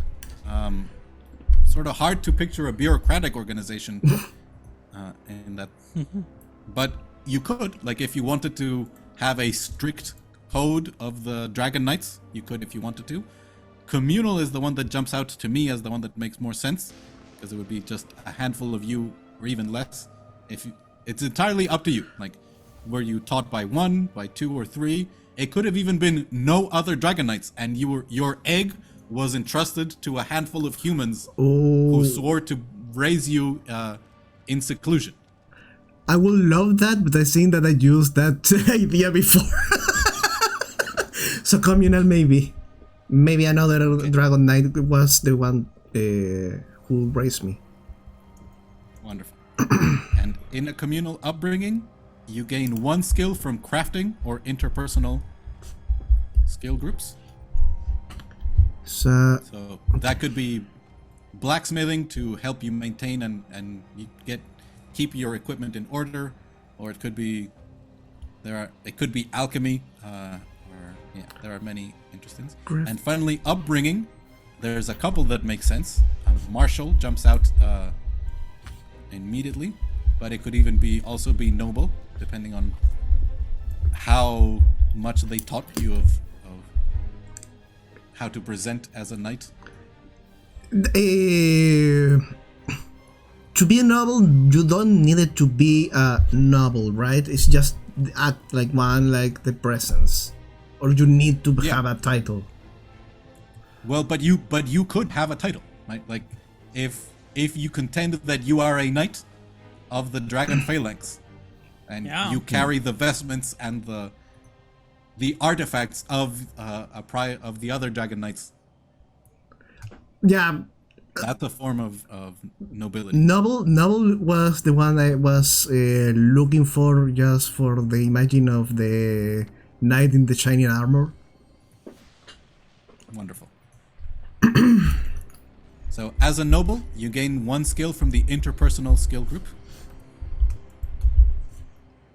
And now career, which is interesting, because what did... can you repeat the name of your Dragon Knight? When they found it? Nidramar. Nidramar. What did Nidramar do? It could have been after you left seclusion, or it could be in that small community. Like an artisan, like criminal or gladiator. No. Might be difficult in that secluded community. But later on, laborer certainly could have happened. Or performer or soldier. Soldier. Yeah. Maybe soldier. I was looking at that just a minute ago. Soldier with the dishonorable charge. Discharge. Dishonorable discharge. Yeah. Enlisted in the military to protect others, but your commander ordered you to beat and kill civilians. When you refused, things got violent. You barely escaped the brawl that ensued, but now you vowed to help people on your own terms. What if I get the order to, I don't know, attack the people that help me race? Sure. I won't go to that far. I won't go there. Mm-hmm. I wouldn't. Oh my tongue. You would not. Thank you. And the title that you get is quite interesting. Versatile warrior. Whenever you change your kit as a respite activity, you can perform another respite activity as well.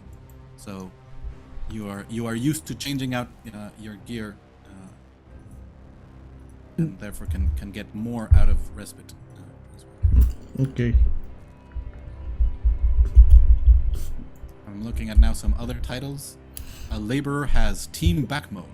When you take your first turn during a montage test, you can both make a test and assist another hero's test.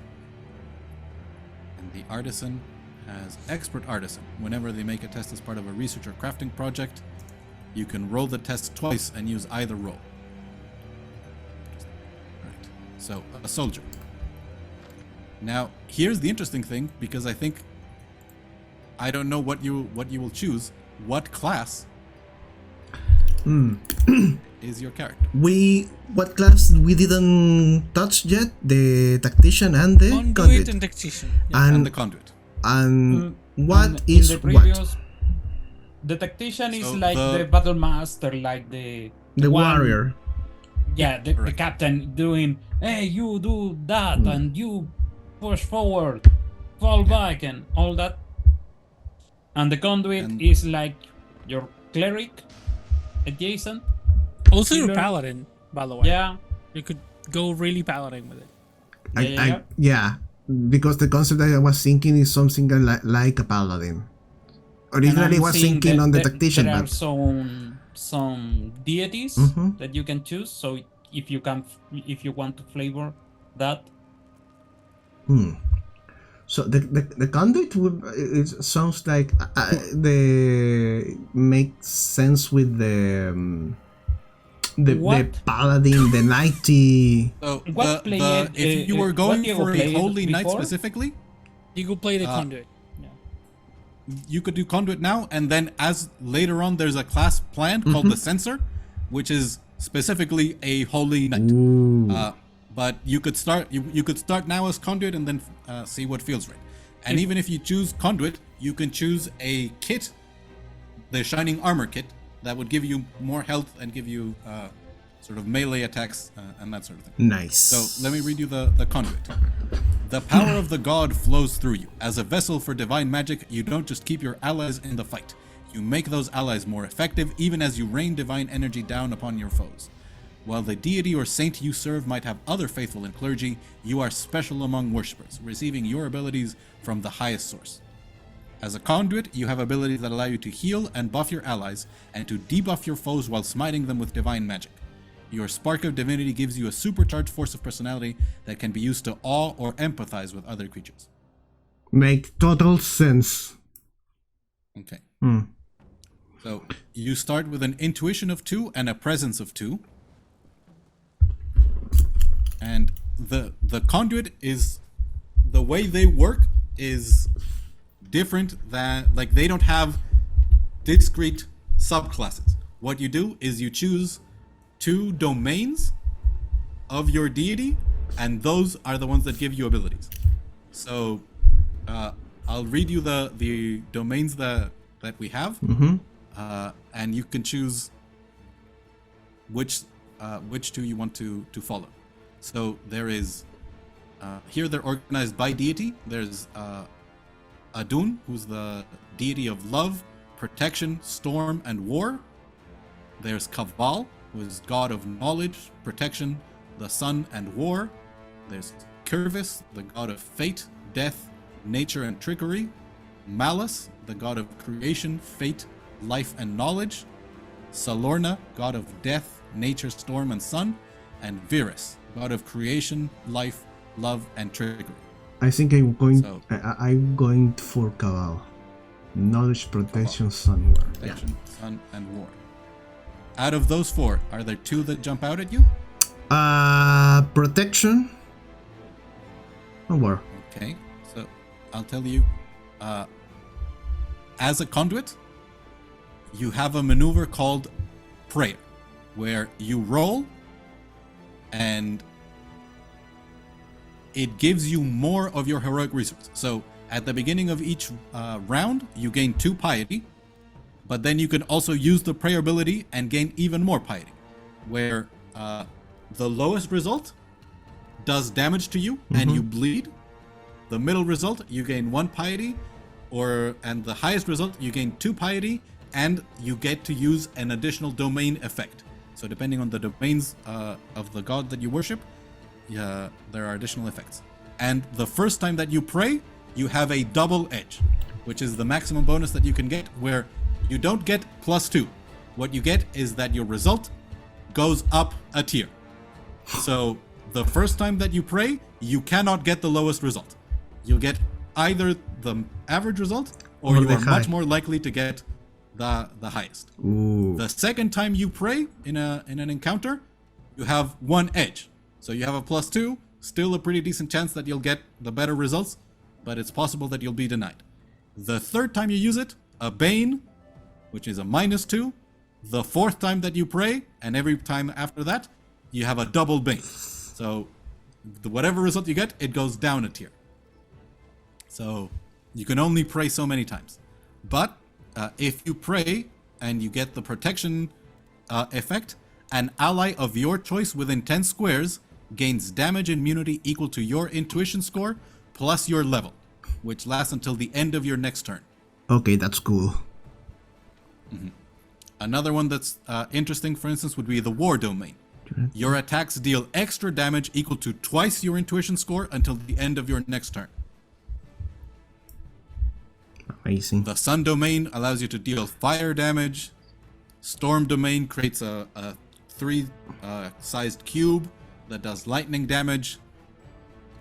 Life Domain, you can give people recoveries to heal or give them temporary stamina. And then there are domain features. Oh, I could have just read you the domains from here. But, so, the protection, this one's good. I actually chose this one in a playtest. You get the Alertness Ward.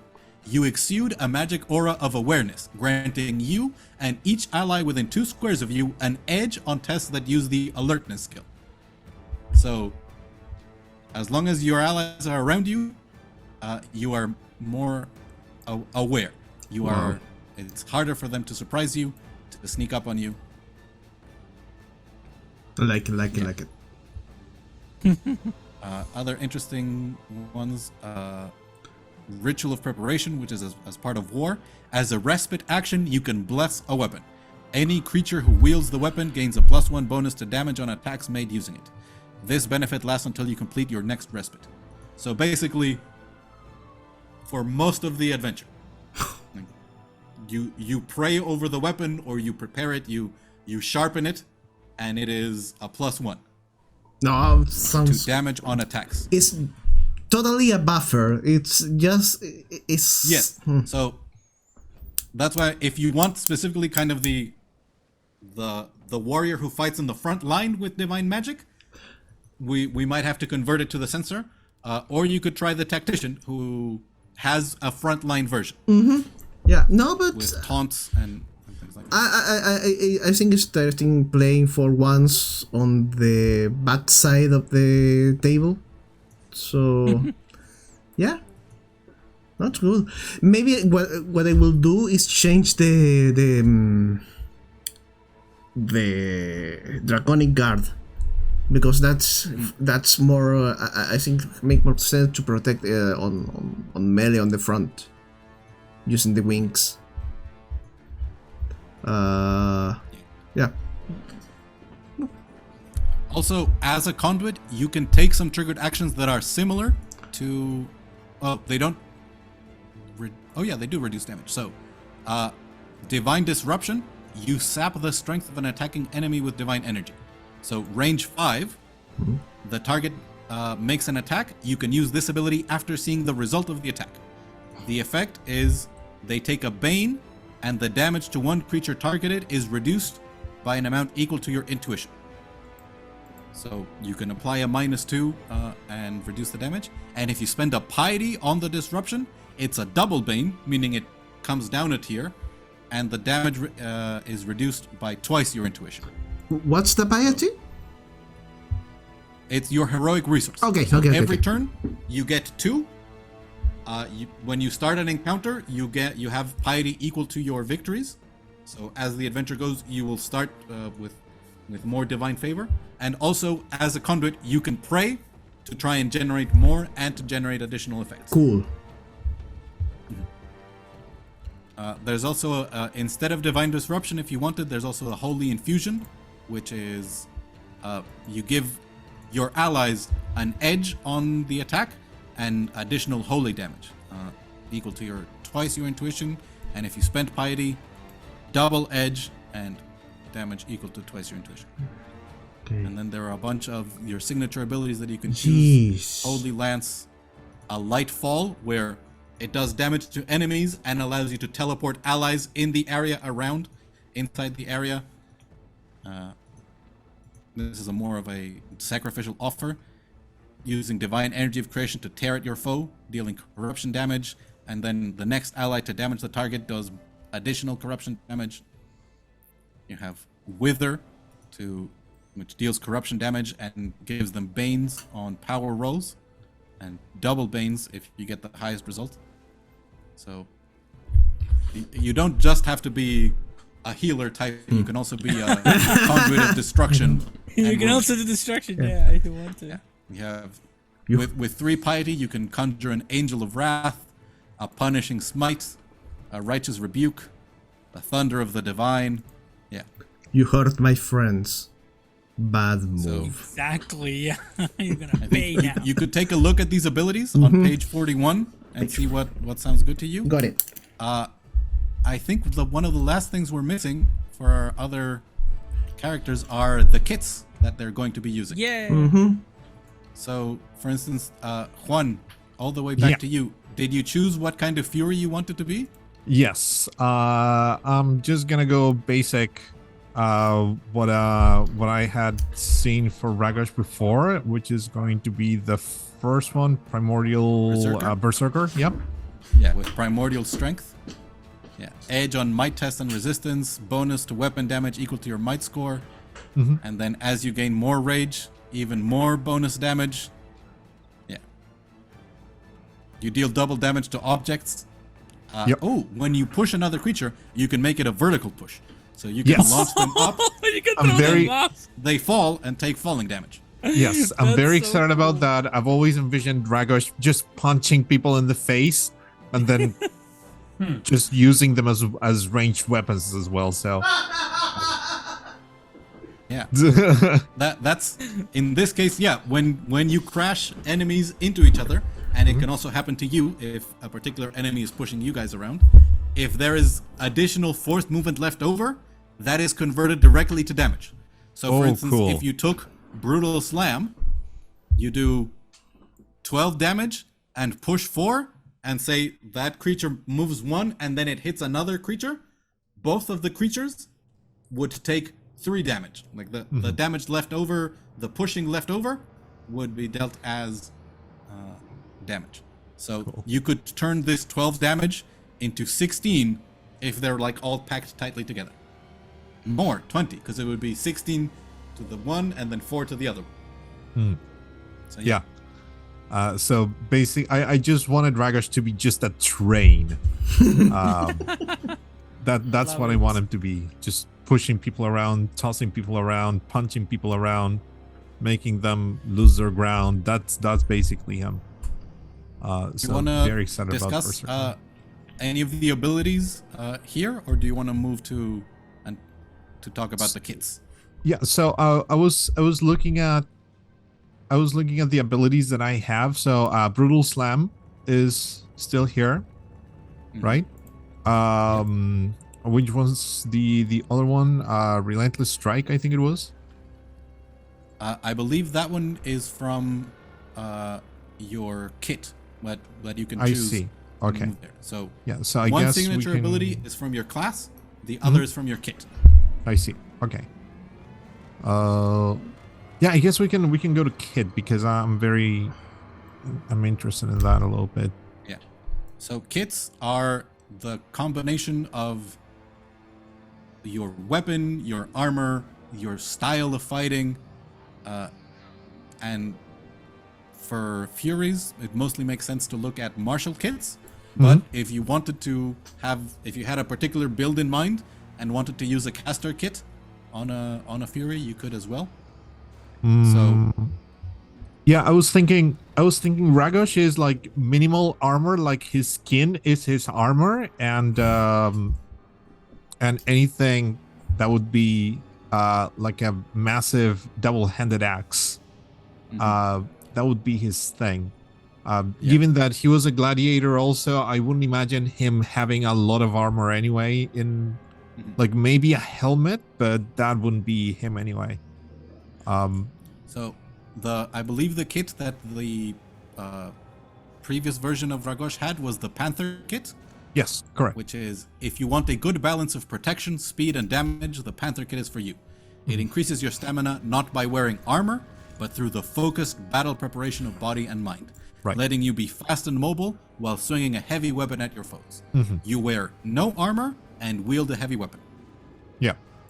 The bonuses that it gives you is +6 to your stamina, +1 to your speed, +1 to your stability, and your melee weapon damage at tier 1, no bonus, at tier 2, no bonus, at tier 3, +4. Right. So I would have to roll above, I don't know, for brutal Yeah, slam. to I have believe. the bonus. And Yeah, it gives I you see. this signature ability that already has these bonuses applied. Okay. So the signature ability is Devastating Rush. The faster This you is move, the one- the yeah. harder you hit. This is the one that Yeah. was missing. Okay, cool. On an 11 or lower, 3 damage. Pretty poor. 12 Hmm. to 16, 8 damage, which is pretty decent. But then on 17 higher, 16 damage. Jeez. Is a lot. Yeah. Yeah. Brutal. That's so And- much damage. And Yeah, the effect because still that's the applies. effect of the kit. It only gives you bonus damage on the best result. Uh-huh. Oh wow. And the effect is you can move up to 3 squares straight toward the target before this attack. You deal extra damage equal to the distance moved this way. Yeah. So even if you get the worst result of 3 damage, if you used your movement properly, you can double that. You can get 6 damage as the minimum because you used the Devastating Rush. So this one was I imagine I haven't followed the discussion on this specific ability, but I remember we ruled it as we move it. I mean, the character moves as part of the ability. So I would Yeah. imagine that maybe I have to use my movement now, like my my maneuver movement, to do the movement and then use my attack, So- right? As part of the action of the Devastating Rush, you can move up to 3 squares straight toward the target. Understand. So it wouldn't consume the maneuver. Yeah, correct. It's I see. extra You movement. could use So your good. movement to move back to give you space to rush in, or you could be like ping ponging between enemies. Like, Oh shit! Now I this wanted turn, to have you a rush helmet. and hit that guy, and then next turn you turn around and you rush back and you hit the one you were next to before. Panther kit. Yeah, I Charging want across him the to have battlefield. I want him to have like a ram helmet or something like that. That would be cool. But we'll see what happens. But Listen, so far, You're the one who's drawing the art, so whatever you want to do, go for it. yeah. He can literally I would not ask it of stop you. And just because I think it's cool when this is something that's enabled by the game, right after the Panther is the Pugilist, meant for brawlers and boxers. No armor and only unarmed strikes. Same stamina bonus as the Panther. Faster, +2 speed bonus, stability bonus. The damage bonus is +1, +1, +1. So at every tier, you get a little bonus. And the signature ability is Let's Dance, So good. where you do damage, and then in the middle and higher You can see results, Alejandro you can having a slide your collapse target now. around. And then, as an effect, you can move into the square your target leaves after you slide them. So you punch them in just such a way that they stumble in the direction that you want, and you can step into the space that they left. I love these my ones- boxers. and this one is not. I love a pugilist. These kits are not class specific, right? No. You could be an elementalist I see. pugilist. And actually, Yeah. I've heard, like, in the Discord, some people making an earth elementalist as a pugilist. Like, just trying to be, like, a frontline. That's like a Sturdy- earthbender yeah. from Avatar. Yeah, you know, like basically. kicking people. So awesome. Alejandro, do you want to look at the martial kits for your shadow? I'm using the Black Ash sorcery. I decided. I think previously I used the Cloak and Dagger Right. kit. And that one gave me the ability Fade. What does that do now? A stab and a few quick, careful steps back. It's reach or range 10, so the Cloak and Dagger gives you also throwing daggers. You get a weapon distance bonus of 5, which means there's a few abilities of the shadow that have range 3.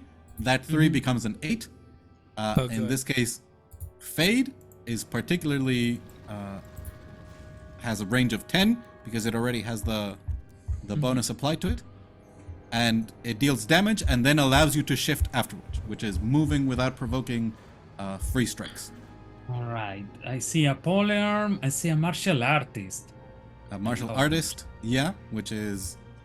It gives you an ability... Oh! Cloak and Dagger also gives you mobility. When an enemy ends their turn adjacent to you, you can shift up to 2 squares as a free triggered action. So... a goblin rushes up to stab you, and you move out of the way. Yeah. Yeah, the martial artist has Battle Grace. They also have mobility, but their signature ability is Battle Grace. They do damage, and they swap places with the target. And at the best result, they swap places and slide the target 2 squares. Alright, the mountain is a heavy The armor. mountain Okay. is heavy armor and a heavy weapon. Their ability is Pain for Pain. I love it. It's called the Mountain. It reminds me of Game of Thrones, you know. Exactly. The Raider is with a shield and a light weapon, but one that I think you might... Well, you could be a ranged shadow. There's the Ranger, who uses medium armor, medium weapon, and a bow, and has a hamstring shot that can slow an enemy. There's Rapid Fire to allow you to shoot 2 arrows quickly. Alright. Retiarius is the classic gladiator with a trident and a net. But the sniper kit, of course, which is similar to the Panther, only gives you a damage bonus if you get the highest result, but then it's a lot. Oh, and it has the patient shot. If you don't take a move action on this turn, you gain an edge on this attack. So Yeah.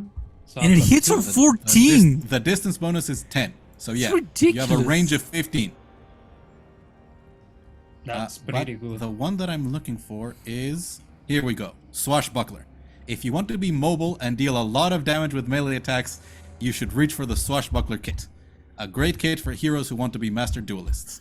Light armor and a medium weapon. Speed bonus +3, stamina bonus +3, damage bonus +2, +2, +2. Also mobility, so when an enemy ends their turn adjacent to you, you can shift. And the signature ability, Fancy Footwork. All combat is a dance, and you'll be the one leading.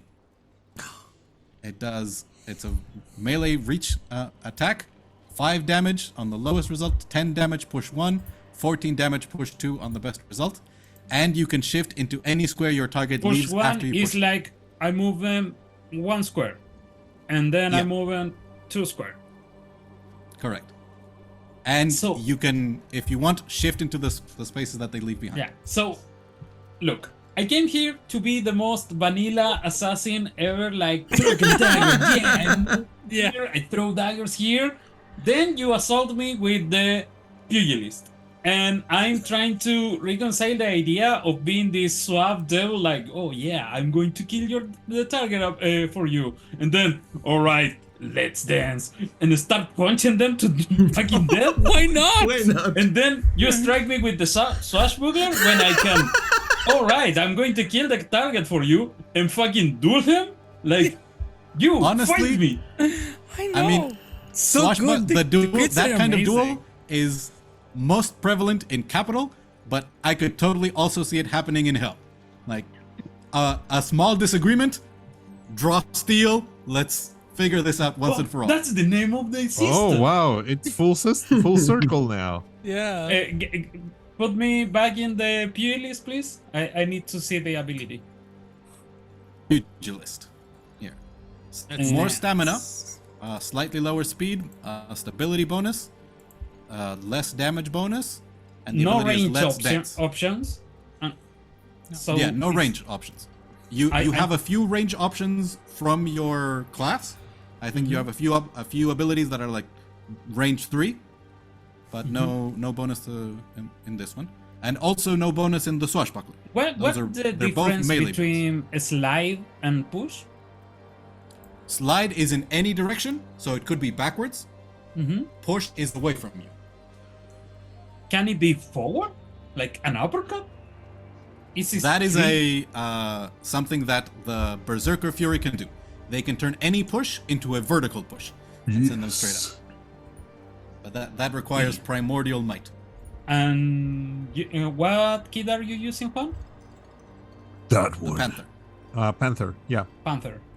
All right, I'm going to go back. I don't want to eat all the time. I'm seeing this off screen because I'm having troubles between dueling or fucking punching someone to death. There And for is those also of the you martial who have artist, watched our Nagra which also punches. stuff, yeah, you love punching people. You Yeah. really Also- do. Thank you for watching. by the way. Okay. So yeah, Helena. forget about Cloak and Dagger. Cloak and Dagger sucks. That's the boring assassin shit. I came here to do the cool assassin shit. Okay. I have like kind of an existential crisis here because the kit that I like is made out of bone. Is the Meditant one. I think that's the one that fits the best the character the way I see her. But the one that has metal and makes more sense like regarding the technology that I want her to have is the Spellslinger one. But that is like more offensive. So I don't know, like because you know the Meditant one says that you wear light armor and an implement of bone such as a staff or a tome. And the Spellslinger says you wear no armor and an implement of metal such as a knife or a scepter. So I don't know. I mean, we can figure out. You could have a bone of something from the timescape, like perhaps of some kind I was of. thinking maybe even the tablet that I described before, maybe that's made of bone. That could be something like that. So, and the thing is that this one has vine word, as the kid word, and I was imagining more like once again like technological thing. So maybe the vines are like out of the void or something like that. But Absolutely. yeah, Because so- it produces difficult terrain around you, yeah, and when an enemy damages you with a ranged ability, you can pull them. That could absolutely be elements of the void, and the pull could be you shrink the space between you and them. oh, that's so Oh, cool. cool. I fold reality, yeah, stuff like Yeah, that. And this one also has like corruption damage, which I think is the Yep. one that is the void bountiful related. decay. Yeah. Your curse causes a foe's flesh to rot off as spores that aid your allies. So yeah, and if you don't want it to be specifically rot, it could absolutely be void. Like pieces of them fade into incorporealness. That would be cool. Yeah. So yeah, in that case, if you let me, then I'm gonna pick the Meditant one, for the kit. So that's 6. And I have a question because now my stamina is still odd. What happens when the winded value? It You round down. round down. Okay. So yeah. That's 21. So it's gonna be 10. So yeah, you get a stamina bonus of +6 because you have some light armor, which can be either something that you picked up here or a piece of the kind of advanced metal equipment that the Time I'm gonna imagine, Raiders- yeah, it's that kind of stuff from the timescape. Yeah.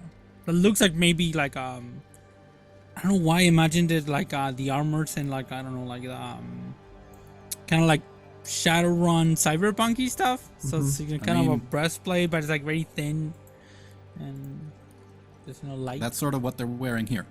yeah, that kind of stuff. Yes, for sure. Yeah, Perfect. probably that's why. Yeah. Speed +2. A meditant. And it also makes sense. Like you would be focusing on trying to control your connection to the void. Yeah. Yeah. And it also makes sense to me that a Time Raider would be like, no, you need armor. Like, you can have light armor if you want, but you need some kind of armor. Exactly. You're gonna need it. Yeah. And I think if we go back to our conduit, Yeah. you could have. So there is a caster kit, which is kind of the. Yeah, because there, actually? I was looking in for the conduit on the dragon knight. I didn't see that I used kit. I was looking So at you that. can use either a martial or a caster kit. Okay, And I'm trying to remember because I didn't I think saw I'm that. getting a bit confused with. Maybe it's another version. Yeah, with another version. So yeah, I remembered a kit that is not as part of this one, but since we were going for more of a paladin type character, there's the shining armor kit. Okay. Provide the most protection a kit can afford, providing with the sword, shield, and armor necessary to play the prototypical knight. Let me share the rules. You wear heavy armor and wield a shield and a medium weapon. Your stamina bonus is plus 12. It gives you a stability bonus of 1 and a damage bonus of plus 2 at every tier. The signature ability that gives you is protective attack. The strength of your assault makes it impossible for your foe to ignore you. It does 5 damage and it taunts. So it independent of the tier, you taunt the enemy, which means they have to focus on you. Actually, I have to check because it used to be that they had to focus on you, but now it might just be that you give them an. Bang. Either way, if the Yeah. so It's about they have to focus on you. yeah, but the conduit is not someone with a good I don't want to use the other game terminology. Stamina? Yeah, thank you. I was Well, that's part of what the kit gives you. The kit gives you 12, which I believe is very similar to what. So let's look at what the Fury. The Fury has 21 starting stamina. The Conduit has 18. So that's a difference of 3. it's not that So much. if you had the shining armor, your stamina at first level would be 30. So 18 plus 12, you'd have 30 stamina. Compared to 33, which would be the Fury. Fuck it, let's do it. With shining armor. I like it. And to compare the Tactician, I Tactician has the same starting stamina as the Fury. I wanted to be on the back side of the combat. No, never mind. It's true. But are we sure that I can use that kit? Yeah. Any character can use any. So the main thing that will happen is if you see your abilities, they have the keyword magic, which means you are not getting the damage bonus from the shining armor kit. That plus 2 damage at every tier would only apply to abilities that have the weapon keyword, of which I don't think you have any. So the Holy Lance is magic, magic, magic, magic. Yeah, all of these are magic. So you wouldn't be getting the damage bonus except with the ability that the Shining Armor kit gives you. Like when you want to taunt, you use the ability that the Shining Armor gives you, and you get the bonus because it's the only attack you're making with your sword. Got it. The rest, you are using your magic, which you could channel through your sword or your shield or a pendant or whatever you wanted to represent. But all of these effects would not have an additional bonus. Whereas if you use the caster kit, all of these things, for instance, that are range 5, you could have a kit that allows you to have range 8 or range 10. So to heal from further away, or if you were focusing on damage, do more holy damage if you were focusing on a caster kit. That's sort of. Gotcha. So, yeah. I just want to take a look at what caster kits might make sense for Conduit. Yeah, because for the concept makes sense the shining armor, but maybe mechanically it's not the best one. Yeah. So, Frigid, power of arcane blizzards and magical cold. It gives you a small stamina bonus, +3, a distance bonus of +7. So all of those abilities that are 5 would be 12. Area bonus of +1. So your auras that are 2 would be 3. Cubes, would also increase. You have an ability called Frozen Explosion, which is a cube 3 within 12. Does a bit of damage, 2, 3, or 4, and slows, but it gives you a ward which is Ice Armor. Cold immunity and fire immunity equal to your highest characteristic score, and when a creature damages you with a melee ability, they take cold damage equal to your highest characteristic score. So that's one possibility. Missile allows you to throw your implement at your foes, then recall it back to you. Oh, so your implement could be a weapon that you're literally like throwing, and then it comes back to you. Small stamina bonus of +3, distance bonus of 7. Signature ability, Spike. You lob your implement at high speed, unleashing a chaotic flare of magic. The lowest tier is 2 fire damage, the middle tier is 6 cold damage, and they can't use triggered actions, and finally 9 lightning damage and they're dazed. Ooh. And you have a Pebble Ward, which you are surrounded by a field of floating rocky debris that gives you range immunity equal to your highest characteristic score. And when an enemy within 10 damages you with a range ability, you deal damage to that enemy equal to your highest characteristic score. So I can certainly imagine an Earthbender using this sort of thing, but it could also be like this Pebble Ward could be your shield.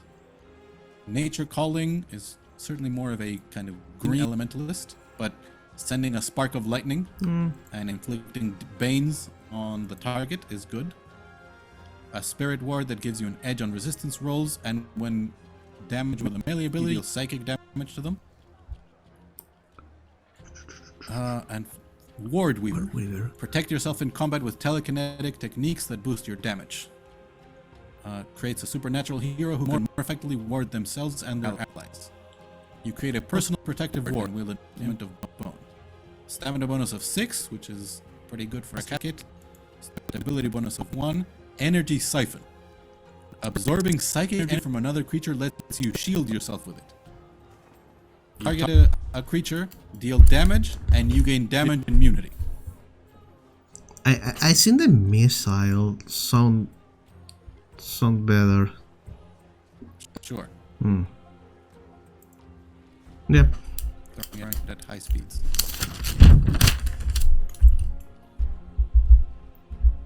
So with that, your stamina bonus instead would be +3. So your start at 18 plus +3 would put you at 1. And you're not getting extra damage, but what you're getting is extra distance. So all your abilities have the magic keyword get +7. So the Conduit have that keyword, right? All your abilities, yeah. Ah. Your healing grace is range 5 +7, 12. So you heal at more than double the distance. Better. You can use your lance at double the disruption, where you can inflict banes at double. Yeah. So yeah, it allows you to step back further and blast, and also it gives you some resistance to when enemies attack you at range. And again, I am very open to revisiting. Like, if you don't like how it fits the idea that you had of the character, we could see about rebuilding him as the tactician, because there are 3 kinds of tacticians, which are the Vanguard tactician, which is a frontline. You have to focus on me, or I'm going to put a world of hurt on you. There's the Insurgent tactician, which is basically like a shadow tactician. Like, they move and they come in and out and strike and do tremendous damage. And then there's the Mastermind tactician, which is from afar, probably with a bow or a crossbow, maneuvering the battlefield like it's a chessboard, staying well afar and ordering their troops around and finding weak points to exploit. So what was Patty's character? So she was a frontline dwarf tactician, okay. Vanguard. Okay. But listen, No, I two know. tacticians would work great. Well, yeah, we can have more than we can have doubles now. Yeah. Because, Yeah. yeah. And in the future, they're working on the sensor. They're working, I believe, also on the troubadour, which sounds quite interesting. Yeah. Alejandro. Oh yeah. And I don't know if the third class that they're working on now is the summoner or the null, which is Actually, The what? I'm going to play a Hakan Null when that one is. So if the talent is mastery of the mind, the null is mastery of the body. So if a talent can manipulate time and energy outside, the null does that for themselves. So instead of being able to be a chronopath and slow things down, a null could be a chronokinetic and speed themselves up and be like a speedster. Or they could shift their body into a creature of metal to hit harder and be more resistant. Wow. Yeah. And eventually, as they gain in power, the idea is that a null will just be able to negate magic and psionic effects. So you can throw a spell that would obliterate another hero, and the null will just master their body and Say will no. have no effect. No. Yeah, no. That's why it's called a null, because it annuls, all Yeah. the stuff. Wow. That's my pretty Hakan cool. when that comes out. I'm the Lord from the Hakan. You're already calling dibs on it? Yeah. Listen, And the thing that it's piloting a mech, that one is mine too. the operator, also yeah. very cool. We got a glimpse of it as the final villain at the top of the Tower of Coins and Swords. Yeah. The kobold jumped into a mech suit. The idea eventually, probably not in the core book, but perhaps in the books that explore the timescape. Yeah, there will If be not, the summoner. an operator. The summoner sounds cool. Summoner, which one of the specific fantasies of the summoner is the necromancer. Not just lifting zombies and skeletons, but also like using necromantic ability to create swords and armor out of bone and cloak themselves in shadow and So good. death. And So good. For future playtest. Alejo, your Johan is showing. No, So, if there's a necromancer, I'm calling dibs on that. Look, I don't want actually the necromancer. I want to summon devils. Like I want the big stuff. Yeah. Of That course. that would be interesting because that's something that they've already built into the lore.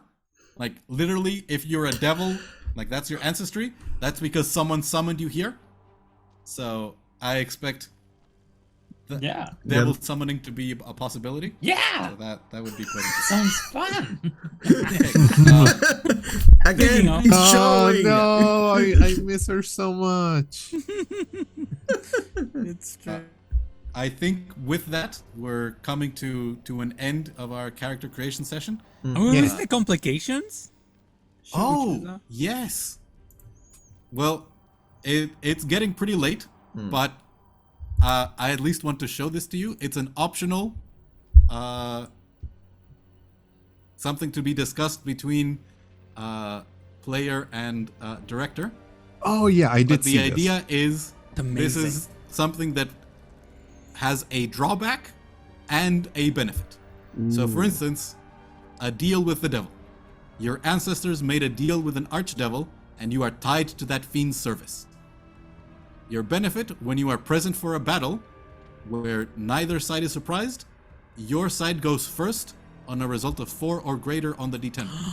So Normally it's a what 6 you normally plus. do is Yeah. the players roll a d10, and I think it's on a 6 or higher, Yeah. they go first, and on a 5 or lower, the enemies go first. So now that's shifting you 2 spaces. So on a 4, 5, and then 6 and above, you start. So your initiative is slightly on your side, but the drawback is that the archdevil occasionally asks you to defeat enemies on their behalf. And if you refuse, your patron sends devils after you and those you care about. Maybe I can use that one and alter a little bit of what I said of my backstory. Sure. I'm gonna think about it. Yeah. There's you could, if you want, and you have a D10, you guys can go ahead and roll and see what complication you get. You don't have to choose it, just so that we're not here reading all of them. Uh-huh. I don't have a D10. Just for curious, I have a D10. Just for curious, I don't not necessarily I'm going to use them. I mean, I already chose, but I'm gonna roll as well. 3. Is this a 3. D10? Elemental absorption. This absorption. one is very cool. When an evil mage threatens someone you loved, you blocked your foe's summoning of an elemental creature by absorbing their magic with your body. You are now infused with the power of that elemental, and they are not happy about it. Your stamina increases by 5 at first level, and then by an additional 1 with each new level. Wow. The drawback is when you are dying, the possessing elemental takes control of your body. It yearns for destruction, causing you to attack the closest creature they notice without regard for your desires or your body's safety. Oh.